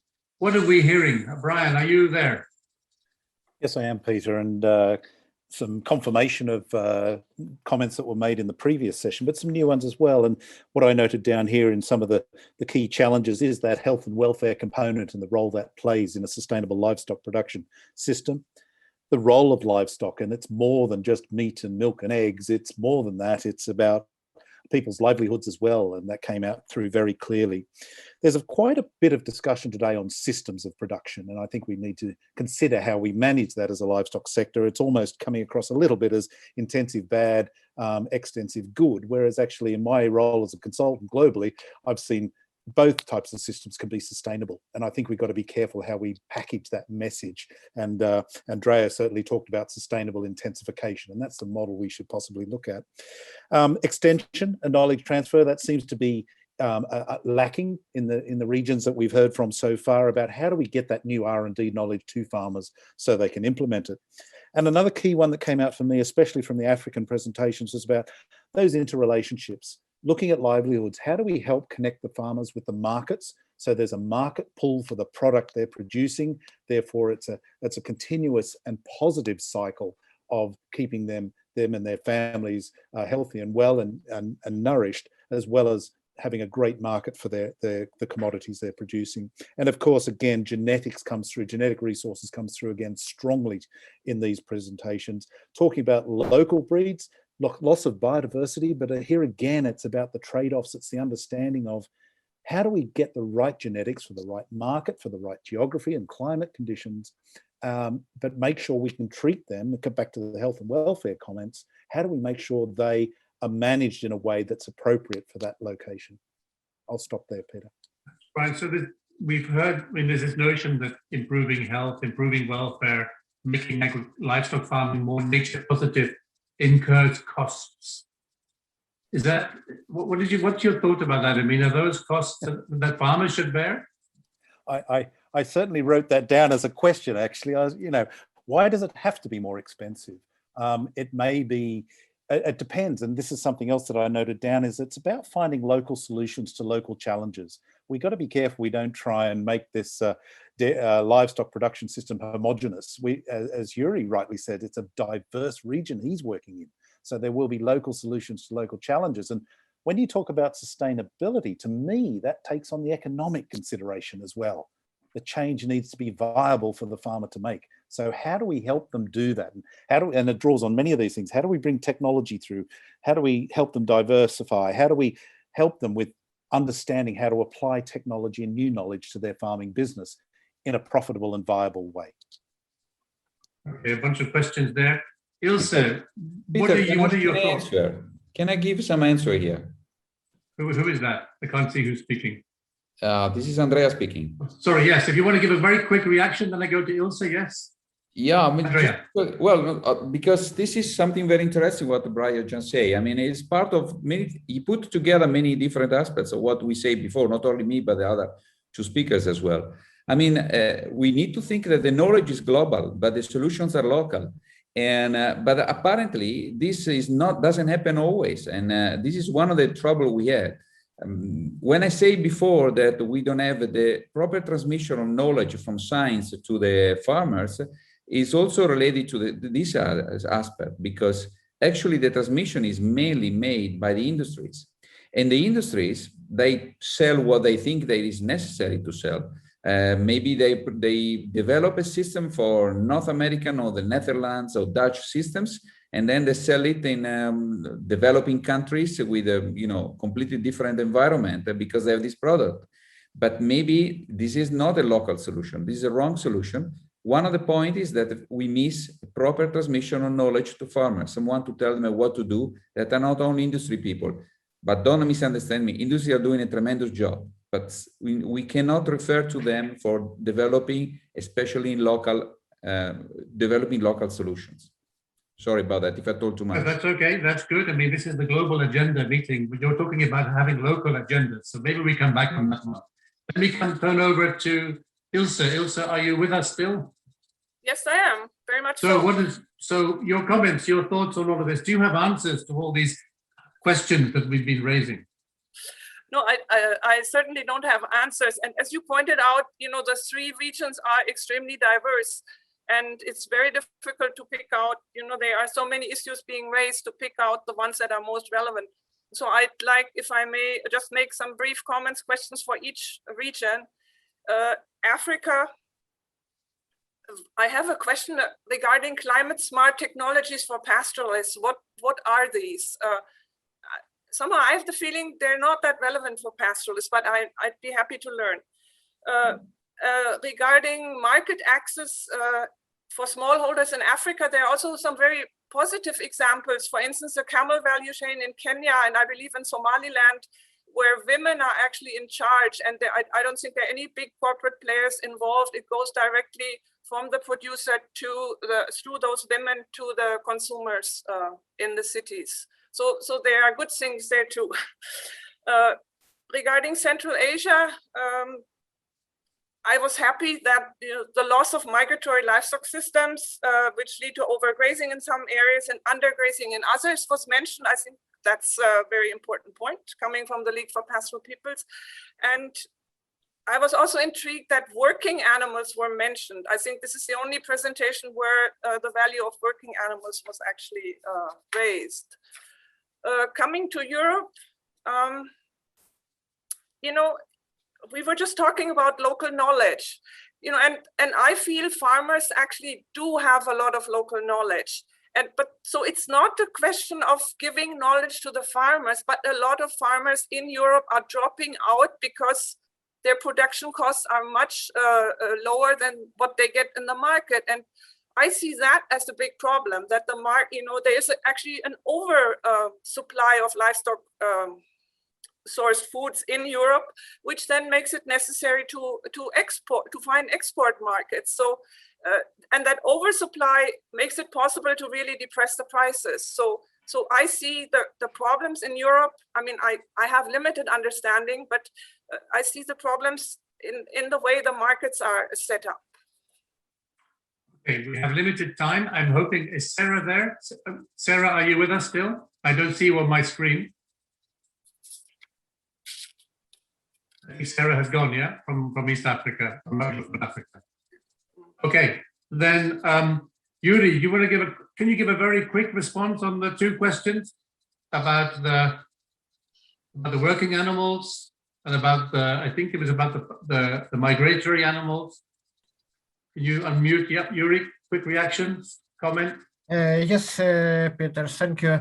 Actually, regarding working animals, it was even a surprise for me that this was mentioned during the meeting, because it is not usually, this issue is not usually raised in Central Asia. Even so, there is a considerable number of working animals in agriculture in many of countries, especially southern part of Central Asia, like Tajikistan, Kyrgyzstan, parts of Uzbekistan. And regarding pastures, well, it is actually a huge, complicated, very important problem. And there are problems and there are solutions. And yes, overgrazing and underuse of some pastures is a problem in many places. And actually, I was surprised when Ilse mentioned that if maybe I misunderstood a little bit, but she mentioned that grazing and pastures are not relevant to climate change. Actually, I believe that there is a great potential. I see that maybe I misunderstood my reaction. But actually, there is great potential, including in Central Asia, to mitigate impact of livestock production systems on the climate through promotion of sustainable use of pastures, including using underused pastures and avoiding soil erosion and release of greenhouse gases in those places where they are overused. So there is a great potential, there are great challenges, and there are great potential in this. Thank you. Yes, Yuri, you misunderstood me. I wasn't saying anything negative about that. Yeah, that was, I think, a misunderstanding. Sorry. We can follow up after. The time is running short. Andrea, quick response. Europe is overproducing. Quick response on that one. Sorry, it's true that it's overproducing, but I don't think that the solution is to produce less, because as Ilse was saying, we are having economic trouble, and producing less with economic trouble, it's a contradictory. So what we should do instead to produce in a more efficient way, not only in cost term, but also in resources terms, like all the resources that the livestock needs. Good. Okay. Many thanks, Sarah, Yuri, and Andrea. We're going to move on to the next batch. Thank you also, Ilse and Brian. So thank you, everybody. We much appreciate. We're going to move on now. And my next presentation, I believe, is going to come from Francophone Africa. And I'm hoping that Iver Bussini from the AU IBAR is with us. Did he make it to the front stage? That's the question. Iver, is he here? Let me see, I'm looking at my chat. We're missing Iver is the message I have. So maybe then the best thing is that we go to Latin America, and I can see that Rogerio is here. So let me move on. Maybe we'll come back if Iver makes it. Otherwise, I'm going to go Rogerio. Could you maybe introduce a Latin American report? I have a note here that you work for the Federal University of São João del Rei in Brazil. Yes. I probably pronounced that incorrectly, but over to you. Take us away. Take us to Latin America. Thank you very much, Peter, for this opportunity. I try to talk about the Latin America experience during this consultation that took place 2 weeks ago. It was a pleasure for us to trying to find the challenge and also the solutions. We did that including 30 participants, and we have 22 countries in Latin America, and most of them were there during the presentation. So my name is Rogerio, but I'd like to mention the work that we did together with Pablo Freire and Walter Oyancabal. Pablo is from Argentina and Walter from Uruguay. Thank you. Next, please. So regarding to the action track 1, access to safe and nutritious food, the main challenge that we identified was how to consider the potential efficiency for livestock production in each country to enhance food security. A good example is Argentina and Uruguay and Brazil, that they are the main beef producers in the world. We need to take this advantage to enhance food security. So, but for that, we need some solutions. One is to eliminate international trade barriers that distort agricultural products and affect fair international competition.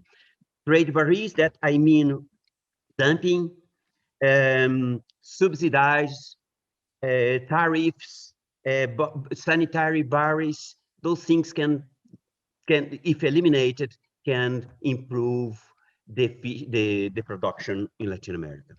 So that's the track 1. I jump for track 2, please. Shift to sustainable consumption patterns.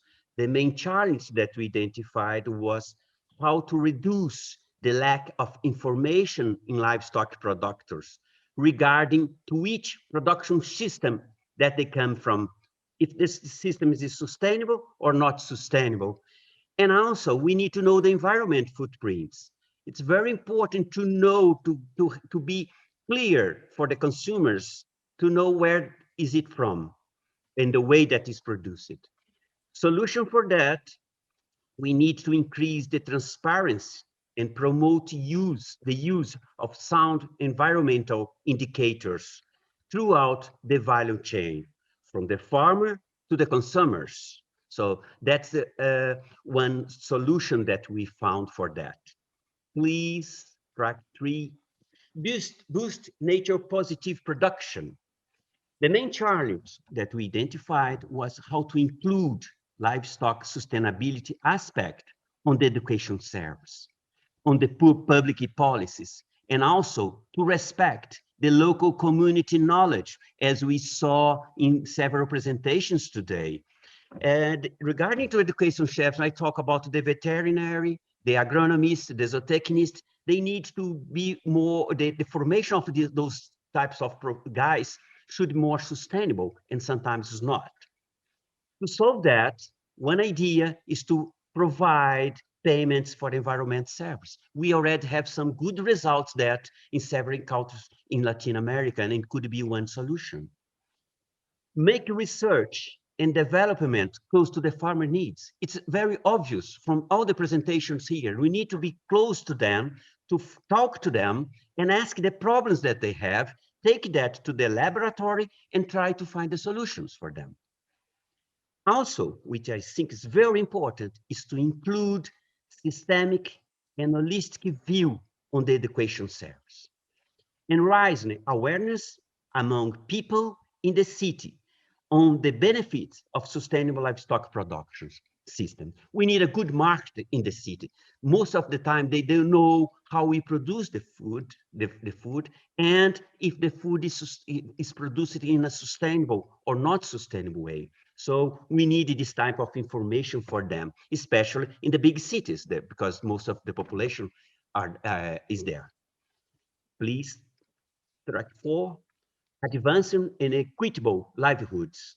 The critical challenge is how to increase financial support, technology, especially extension service, and fair trade to smallholders. Again, everybody's talk about fair trade for the smallholders, and the smallholders is a key word for all the presentations and for us, for all the tracks for the food summit. But solutions for that. First, we need to develop differentiated and inclusive policies for the smallholders. Most of the policies in South America, most of the time they are not for the smallholders. They are doing that for big companies, for big enterprises, etc., or big producers. Also, another solution is give more priority in the national budget, of course, complemented with access to international cooperation, because we are underdeveloping countries and we need extra money to produce in a sustainable way, or to enhance and to promote more sustainable livestock system. That one, what we found for track 4. Now, track 5, please. Building resilience to vulnerabilities, shock, and stress. I emphasize the importance of resilience, especially we are working this tomorrow, and we're going to talk about resilience in livestock systems. The critical challenger is how to change producers' attitude in relation to the adoption of sustainable livestock systems. We have the technology, we have the skills to promote that, but we need to scaling up. Otherwise, we stuck in the same point. We need to increase the value of products obtained from this system in the value chain. I don't know if Brian agree with that, but if you don't increase the value, people will do in the same way, in the unsustainable way. And I think that's important point. It's a challenge for us, especially in the value chain. Solutions: strength farmers organizations, cooperatives, associations. If they are together, they have the power. Otherwise, they dilute this energy. So we are very keen to improve the cooperative systems. Second, building capacity and strength the extension service to the farmer, but extension service that knows exactly what they need, not extension service imported from places or important technology that you cannot apply for them. Third, we need to implement co-innovation approach, include demonstrative farms.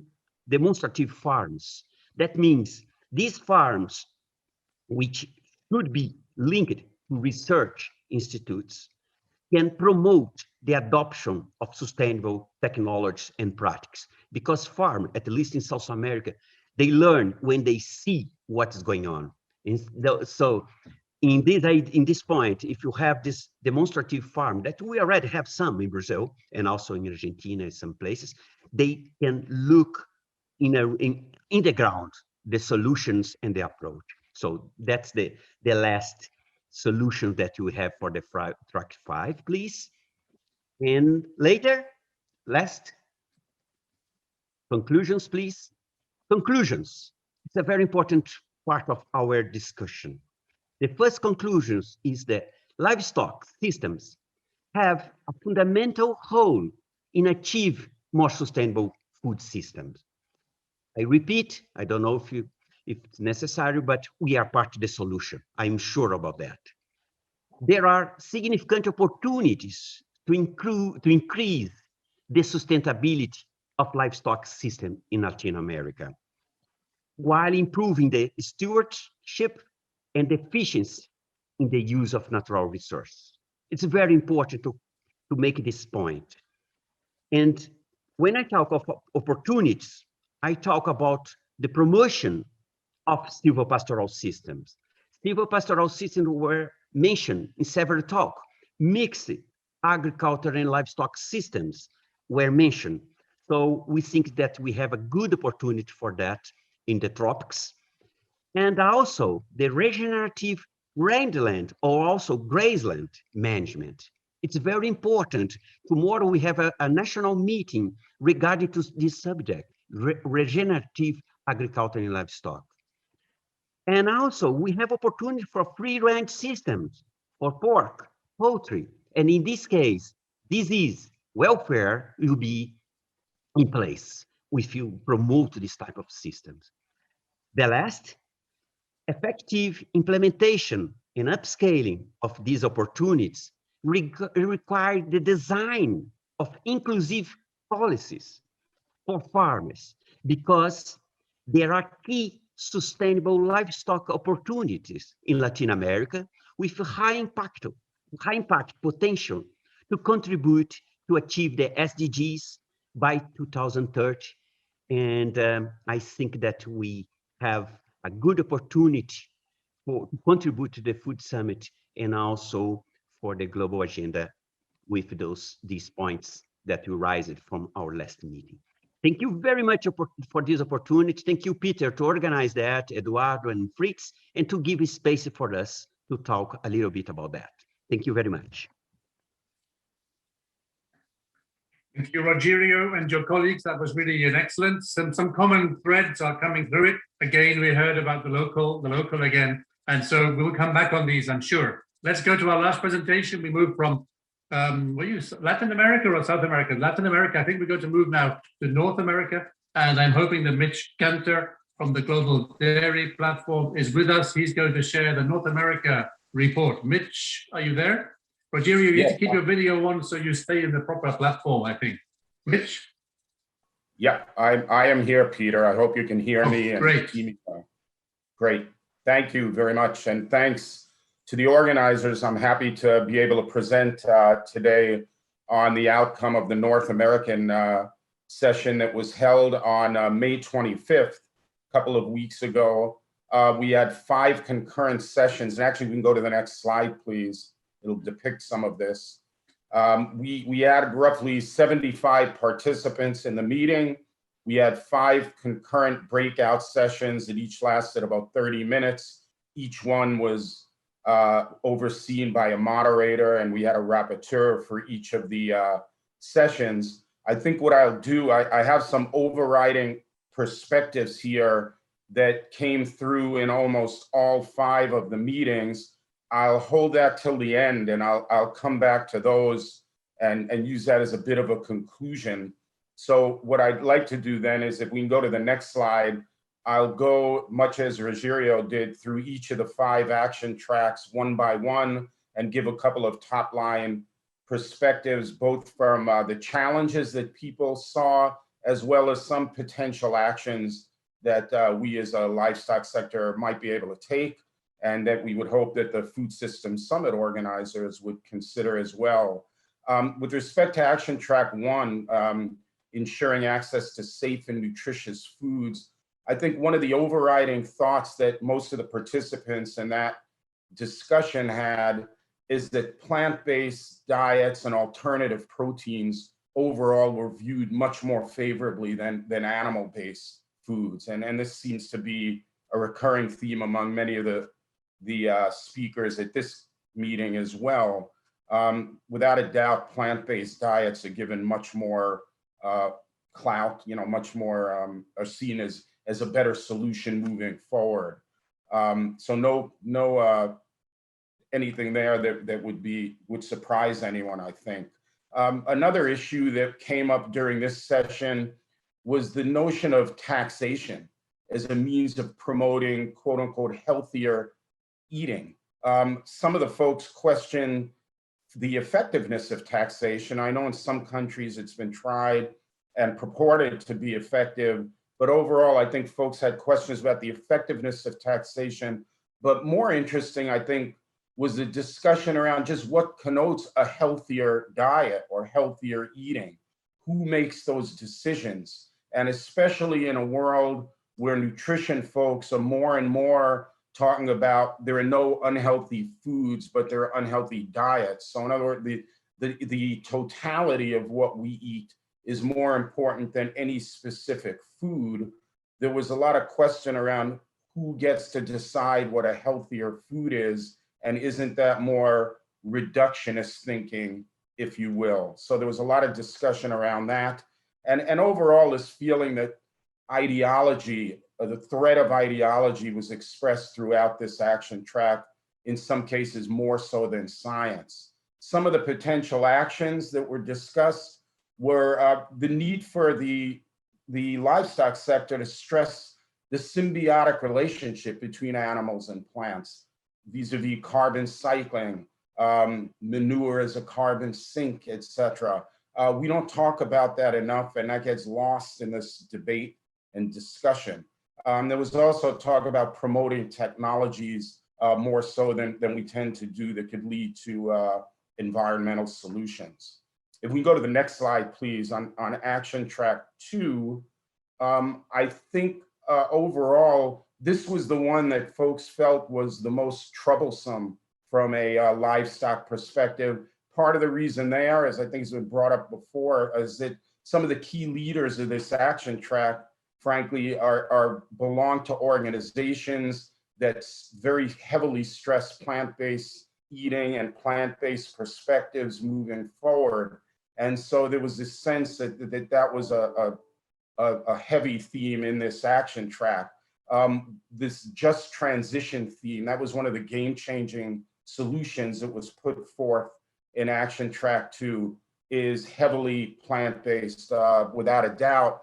This was a solution that was recommended by the 50 by 40 organization, which is an organization that would like to see livestock production consumption decrease by 50% by the year 2040. So they have a stated desire to minimize livestock production and animal source food consumption. It's no surprise then that this just transition theme was very heavily skewed in favor of plant-based eating. There was also discussion that many of the statistics that were put forth, especially with respect to the environment, are based more on models and projections than empirical science. And folks felt that was a bit of a problem, that science should rule the day and not projections or models per se. And lastly, there were a few people who made the point that during some of the public sessions for this action track, it felt a bit like an echo chamber, like people of very like mind tended to attend these meetings and discuss these various issues. So it was like-minded people talking to like-minded people, which fosters this vision or this view of a more plant-based diet world moving forward. As far as potential actions went, there was some folks who suggested that we should focus more on diet patterns and diet quality and show the benefits of animal source foods from that perspective. And also that we might want to recommend that other experts who are not involved in the Food Systems Summit, particularly technical experts, are engaged more moving forward, that it's not the same folks that have been sort of hand-selected by the Food Systems Summit leaders. So that was also a theme that came through. If we go to the next slide, please, on action track 3, which is boosting nature positive production. Again, there was a feeling that there's a general desire to move away from animal source foods, and that this false dichotomy positioning has been set up, that it's animal or plant, where it really should be animal and plant, and where the food system leaders should be discussing more of the complementariness between ag systems, between livestock and plant, rather than creating this either or type of dichotomy, which folks felt wasn't the way to proceed. From an action perspective, I think there were folks who felt that as a sector, we can do a better job of communicating how livestock is produced and the benefits of livestock, that we as a sector haven't done very well, and consequently the Food Systems Summit leadership hasn't done very well either. If we go to the next slide, which is on action track 4 on advancing equitable livelihoods. Here, there was a feeling that among the challenges with the Food Systems Summit that livestock really is not depicted as a solution to food security or to poverty alleviation, and that the Food Systems Summit information really tends to ignore the social role that livestock plays in the lives of people globally.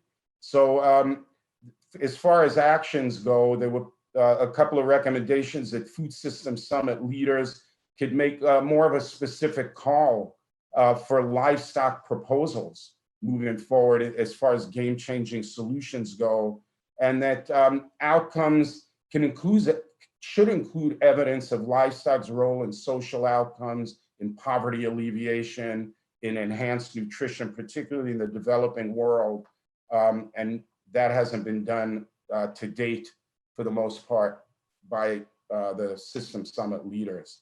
And finally, action track 5 on building resilience to vulnerabilities. I think there was an overriding thought that to have food system resilience, you must have a multi-pronged approach. And that currently with this plant orientation that tends to exist among the Food Systems Summit action tracks, they're not really promoting resilience. In order to do so, you need to have both a plant and an animal source food perspective, and that doesn't come through. And so this notion of adopting more of a One Health approach, where the health of people is closely connected to the health of animals, should be stressed more by the Food Systems Summit leadership. So then in closing, I really will go back to what I had on the first slide, and I wouldn't ask you to go back to it, Peter. Oh, well, if you do, thank you very much for doing that. Yeah, the overriding perspectives of the folks who attended our session was that Food Systems Summit action tracks heavily stress plant-based more so than animal source foods, and we believe that's a mistake, or folks who attended believed it was a mistake. Science-based data are not always obvious, that in many instances, there's more from almost an activist perspective than a scientist perspective, and that should be changed.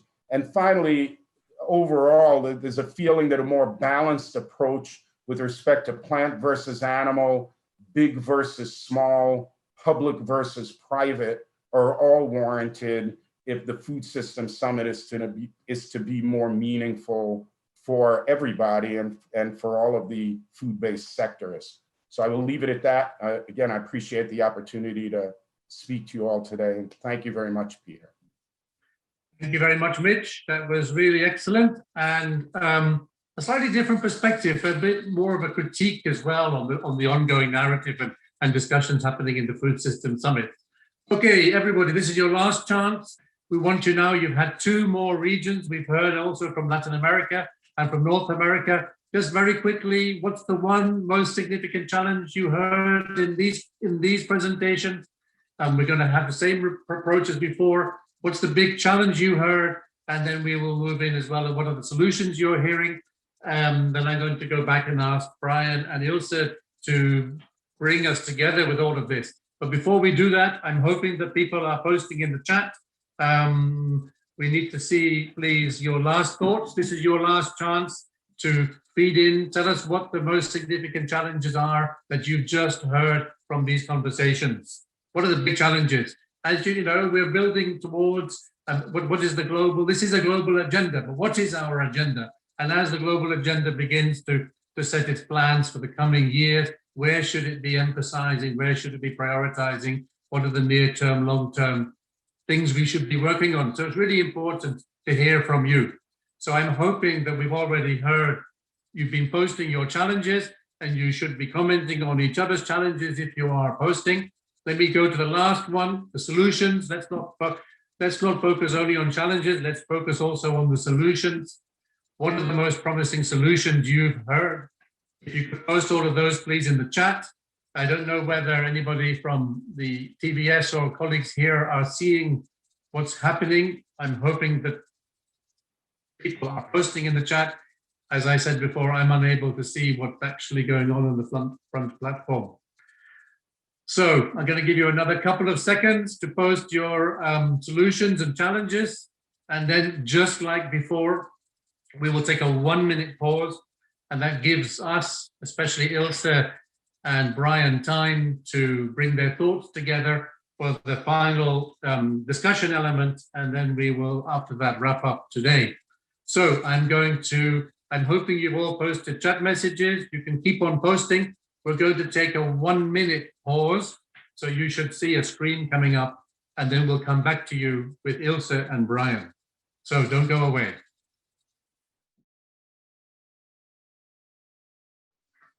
Great, well, welcome back. I've heard that some people have been posting additional chats. In the pause, we have a chance to see what you've been posting, and we have a chance to organize our own thoughts. So we have about another 10 more minutes. So what I'd like to do is come back to Ilse and Brian to bring together the key threads of all of this. And we still have Mitch and Rogerio with us, so we're hoping we can dig a bit deeper. And Rogerio has promised that he's discovered a new challenge, so he's going to share that with us. So, but first of all, let's hear back from Brian. What do we take, Brian, from all of this? What's our common threads emerging, or specific questions? Peter, there's lots of similarity coming through, but we've got some new bits in this last session, which is really great to get some greater diversity in what we've had. And in this session here, we had Rogerio and Mitch bring things through like trade and policy and taxation that we hadn't heard about before. And one of my questions to Rogerio would be, inclusive policies for smallholders, but how do we do that? Do we have to change the way we approach policymakers from the way we've been doing it for many years to get that inclusiveness? I think another key thing that came out to me in this session was about measurement. And Mitch talked about science and ideology and emotion and things like that. But and other presenters today have talked about getting the right measures in place to know if we're making the right changes and we're moving in the right direction. So measurement, quantification came through. And another question back to Rogerio, he said, there's so much opportunity to improve our sustainability. I agree with you, don't worry. But what is sustainability? Because it means different things to different people, and that's part of our challenge as well. And then finance for farmers, that came through the whole session, finance for smallholders, finance for farmers. My question is, who pays? What have we got to do? How do we structure that? How do we think that through and find the model that'll help us? And then I think the other thing is something that Mitch brought out that I meant to bring out earlier. So thank you, Mitch. It's about the private sector. Andrea spoke earlier about commercial organisations advising farmers, but the actual value chains have a tremendous opportunity to enhance sustainability through working through common good, and that has the opportunity to increase the value of products as well because you're working together. It's a more mature relationship. And the other point I'd like to make here is that, or 2 points if I may, R&D, thank you, Rogerio, holistic and systems-based. Really great two key words, holistic and systems, because there are so many implications and trade-offs and interactions in our agricultural systems that you don't want to be robbing Peter to pay Paul to solve the challenge. And the key one for me is that somebody said, I've forgotten who it was, but livestock are essential to a resilient farming system. So I'll stop there, Peter. Thank you, Mike. Ilse, why don't you give us your thoughts, and then I'm going to go over to Mitch and Rogerio. Ilse, your questions or comments from this final session? Yeah, comments. Yes, again, different issues were raised. I feel the presentation on Latin America was a little bit split. On one hand, there is, again, the desire, as everybody has, to support the smallholders. And mentioning that the extension services are not directed at their needs. On the other hand, Rogerio, you also posited, you put an emphasis on export. You were saying about trade regulation, and it should basically be easier to export products. And coming, from the NGO sector, I mean, that's a very double-edged sword, because very often, livestock products are dumped on developing countries and undermine the local livelihoods. This happens in Africa. So, I would not eliminate all kind of trade regulations. And actually, I think a lot of countries are very afraid of Latin America, of trade agreements. India, for instance, are very worried that, their dairy farmers will be undermined. So, so how do we balance, these things? I mean, on one hand, you want to export, on the other hand, you want to support the smallholders. And I think it's probably not the smallholders who benefit from export. It's the commodity producers who benefit from that. So that's my comment on Latin America. And on North America, yes, I can sense, a lot of concern about the Food System Summit. And I think it's very, we are right to have big concerns, and I also think it's biased. And Mitch, you were lamenting that the science is not, it's not a science-based approach, but on the other hand, a lot of papers have appeared in highly regarded scientific publications like Science, which are totally against livestock. And so, we can't say that these are, these are not science-based approaches. These people who are anti-livestock, they have scientific papers to back them up. I definitely agree that livestock has to be a part of the solution, and you were very right mentioning the need to integrate plants and animals. Absolutely. We can't take them apart. They need to be integrated, and that's really an important point. But I'm also, sometimes I think that we ourselves as livestock sector have brought it upon ourselves, some of this scorn against livestock, because we also have no nuances. We always say livestock is good, and the others say livestock is bad, and we need to be more nuanced. That's what I feel, and we have to own up to our, to the problems there are with livestock. And I don't know the situation in North America from personal experience, but I have read that, there are these huge industrial farms, poultry farms, pig farms, and that those areas, nobody wants to live there anymore because they're so environmentally polluted. So we have to, own up to that situation as well. That's what I would say. And then, if we bring out the positive effects of livestock, then the situation will change. And, we have huge enemies on the other side. All the money that's pouring in from Silicon Valley to, to go against livestock, all that investment by Bill Gates and others in artificial meat and dairy. It's happening. And you were the only one who mentioned it, North America, but it may spread across the world. So, so this is just my NGO opinion on this. Thank you, Ilse. I hope we have a vaccine against the spread of whatever that is. Let me turn to Mitch. Mitch, first, give us a few thoughts on this one. Now, time is shortish, so let's not take too much. Mitch, any thoughts, reactions to what you've been hearing? And then I come to Rogerio after. Mitch? Yeah, I wish we had more time. Obviously, these are discussions that could go on for hours. Just in response to a couple of things Ilse said, I agree that there are plenty of studies in the scientific literature that are denigrating of livestock. I do think it needs to be pointed out that even amongst scientists, there are biases. I'm not telling people anything they probably don't know firsthand or intuitively. A study can get published and it doesn't mean that it's not biased. So, for every study you find that suggests livestock has negative implications from the environment, I can pull out a counter study that says the opposite. And so it's counterproductive, I think, to keep this, as I said during my presentation, this false dichotomy. We would all do better, both the plant and the livestock sectors, to acknowledge that there's a symbiosis between plant and animal. And if we acknowledge that and work towards solutions that incorporate both, I think we'll all be better off. So, I know time is short. I know Ruggiero had some points he was going to make, so I'll leave it at that. But I just hope moving forward that we have more of a balance in these discussions rather than creating an either or type of false dichotomy, if you will. Okay, thanks, Mitch. Ruggiero, you have a moment, a couple of minutes. Responses yes, thank you very to much. your comments and questions? Thank you very much. Regarding to the policies for smallholders, Brian, they need to be part of the table. They need to have the voice. And most of the time, the power of the big enterprise cannot allow them to be part of the table. That's one point. You ask about what sustainability. Of course, I not repeat the 3 pillars of sustainability, but I try to use a help from Mitch. When you have biodiversity of plants and animals together, for me, it is a sustainable system, include people. So I resume in mixed systems or silvopastoral system. Who is going to pay for that? We need to start payment for environment service. It, for me, should be a future funding, not only carbon fund, but environment service could be one fund to pay those people.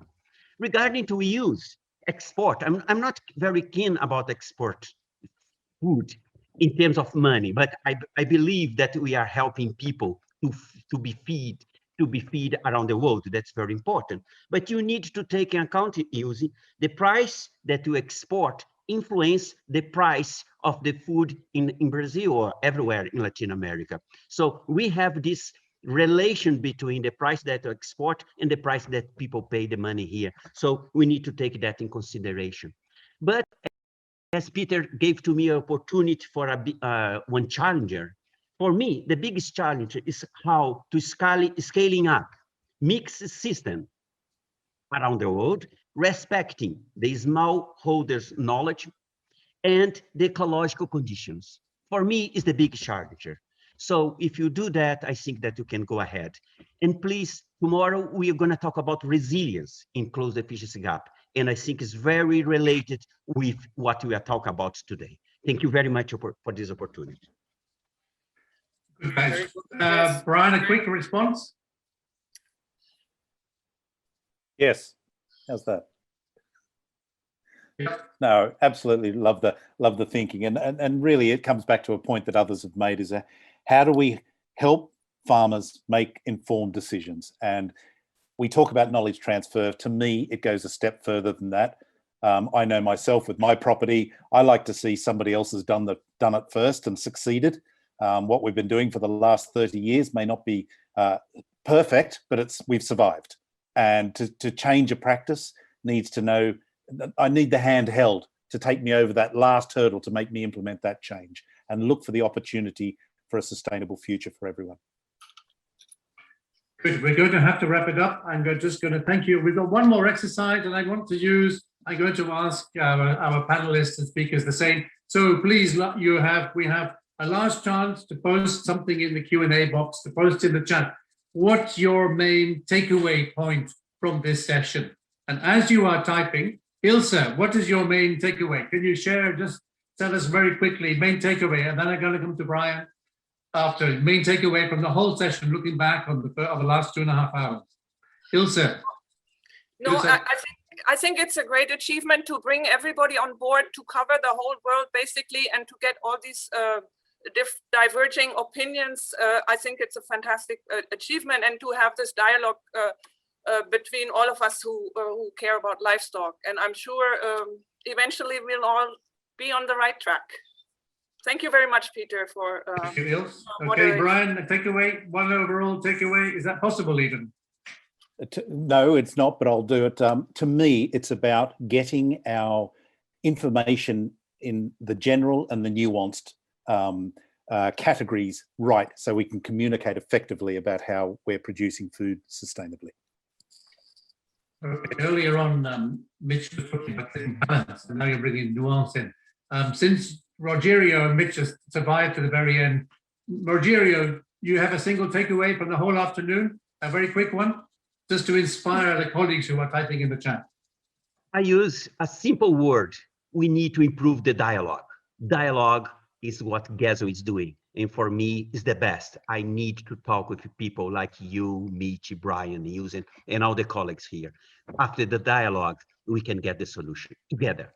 Thank you very much. Super. Mitch, any last thoughts, any takeaway message? Yeah, I think a session like this, where you're hearing from people all over the world, is a good reminder that while we have common issues, there are also heterogeneous issues, that the issues in North America are different than the issues in Africa in many instances, which are different than in Latin America. And that's always a good reminder that we're dealing with a complicated, multifaceted issue here that we need to deal with accordingly.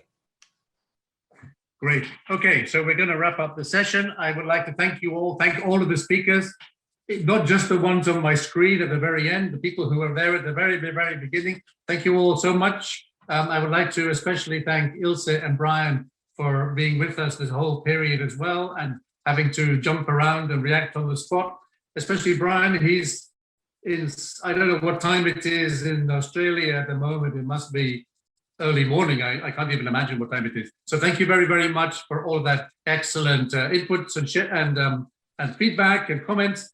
I want to now just take a moment to talk a little bit about the rest of the week. This is day 2. I'm already feeling very inspired from all this interaction. So tomorrow we're going to inspire you further. We're going to give you a livestock film festival, and we're going to the action networks of GASL. The 7 of them have prepared presentations. So in a moment, I'm going to ask Fritz to come up and tell us what's happening tomorrow. On Thursday, we go into a panel discussion to hear and discuss around collaboration and synergies. How do we really foster some of the changes? Rogerio talked about dialogue. So what are some of the things that are going on? Who can we be dialoguing with? We'll have a section looking more internally. What next for GASL? What are the priorities, plans, and actions? We've heard about local agendas. There's a global agenda. What should it be? Friday morning, we reflect and synthesize, and we look forward to, we heard a lot about the Food System Summit. We'll also hear about the COP26, the climate change meeting. So I'm hoping that Fritz is now with me. Fritz Schneider, I'm not seeing you, Fritz. Are you here on the screen? Yes, I'm here. Super, good. I'm going to show a slide. Fritz was the former chair of the Global Agenda for Sustainable Livestock. He stepped down, I think, a year ago, Fritz, or something like that, or a bit less maybe. So, but he's been the key person organizing tomorrow, together with Eduardo and Lavinia. So, Fritz, I put on the slide the program for the action networks. Over to you. Tell us what to expect. Thank you, Peter. Thank you for this excellent afternoon. I really enjoyed it, and I would like to make some advertisement for tomorrow's program. We have tomorrow, we call it Media Day. When you go to the exhibition hall, you will find 15 stands. And in these 15 stands, we have about 40 movies and a lot of more very interesting material. This can be accessed when you are logged in normally and you go to the expo hall. But tomorrow afternoon, we also have a live program. And actually, we have 7 action networks reporting in 2 parallel sessions. We have breakout stage 1 with 4 presentations, and we have breakout stage 2 with 3 presentations, as you can see on the slide. How to access it? You go to the platform as normally today, then you click on one or the other breakout stage. Breakout stage 1 will be moderated by Eduardo. Breakout stage 2 will be moderated by Lavinia. And in the room, you will be in a Zoom environment. And then the presentations will be in Zoom. You can chat, you can raise your hand, you can also talk. And you will be able, the presenters will be able to share their own screen. There will be no translation. All of them will be in English. So I hope we will see you tomorrow in the breakout rooms. And also, of course, you can access the expo hall and the stands already now. Thank you very much and looking forward to seeing you tomorrow. Back to Peter.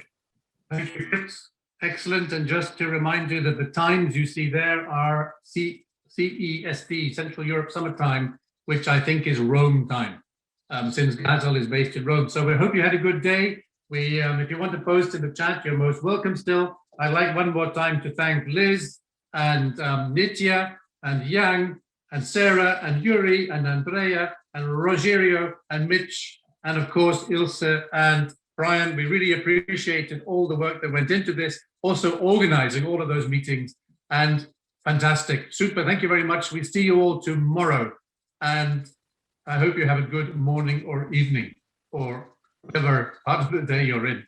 Thank you very much.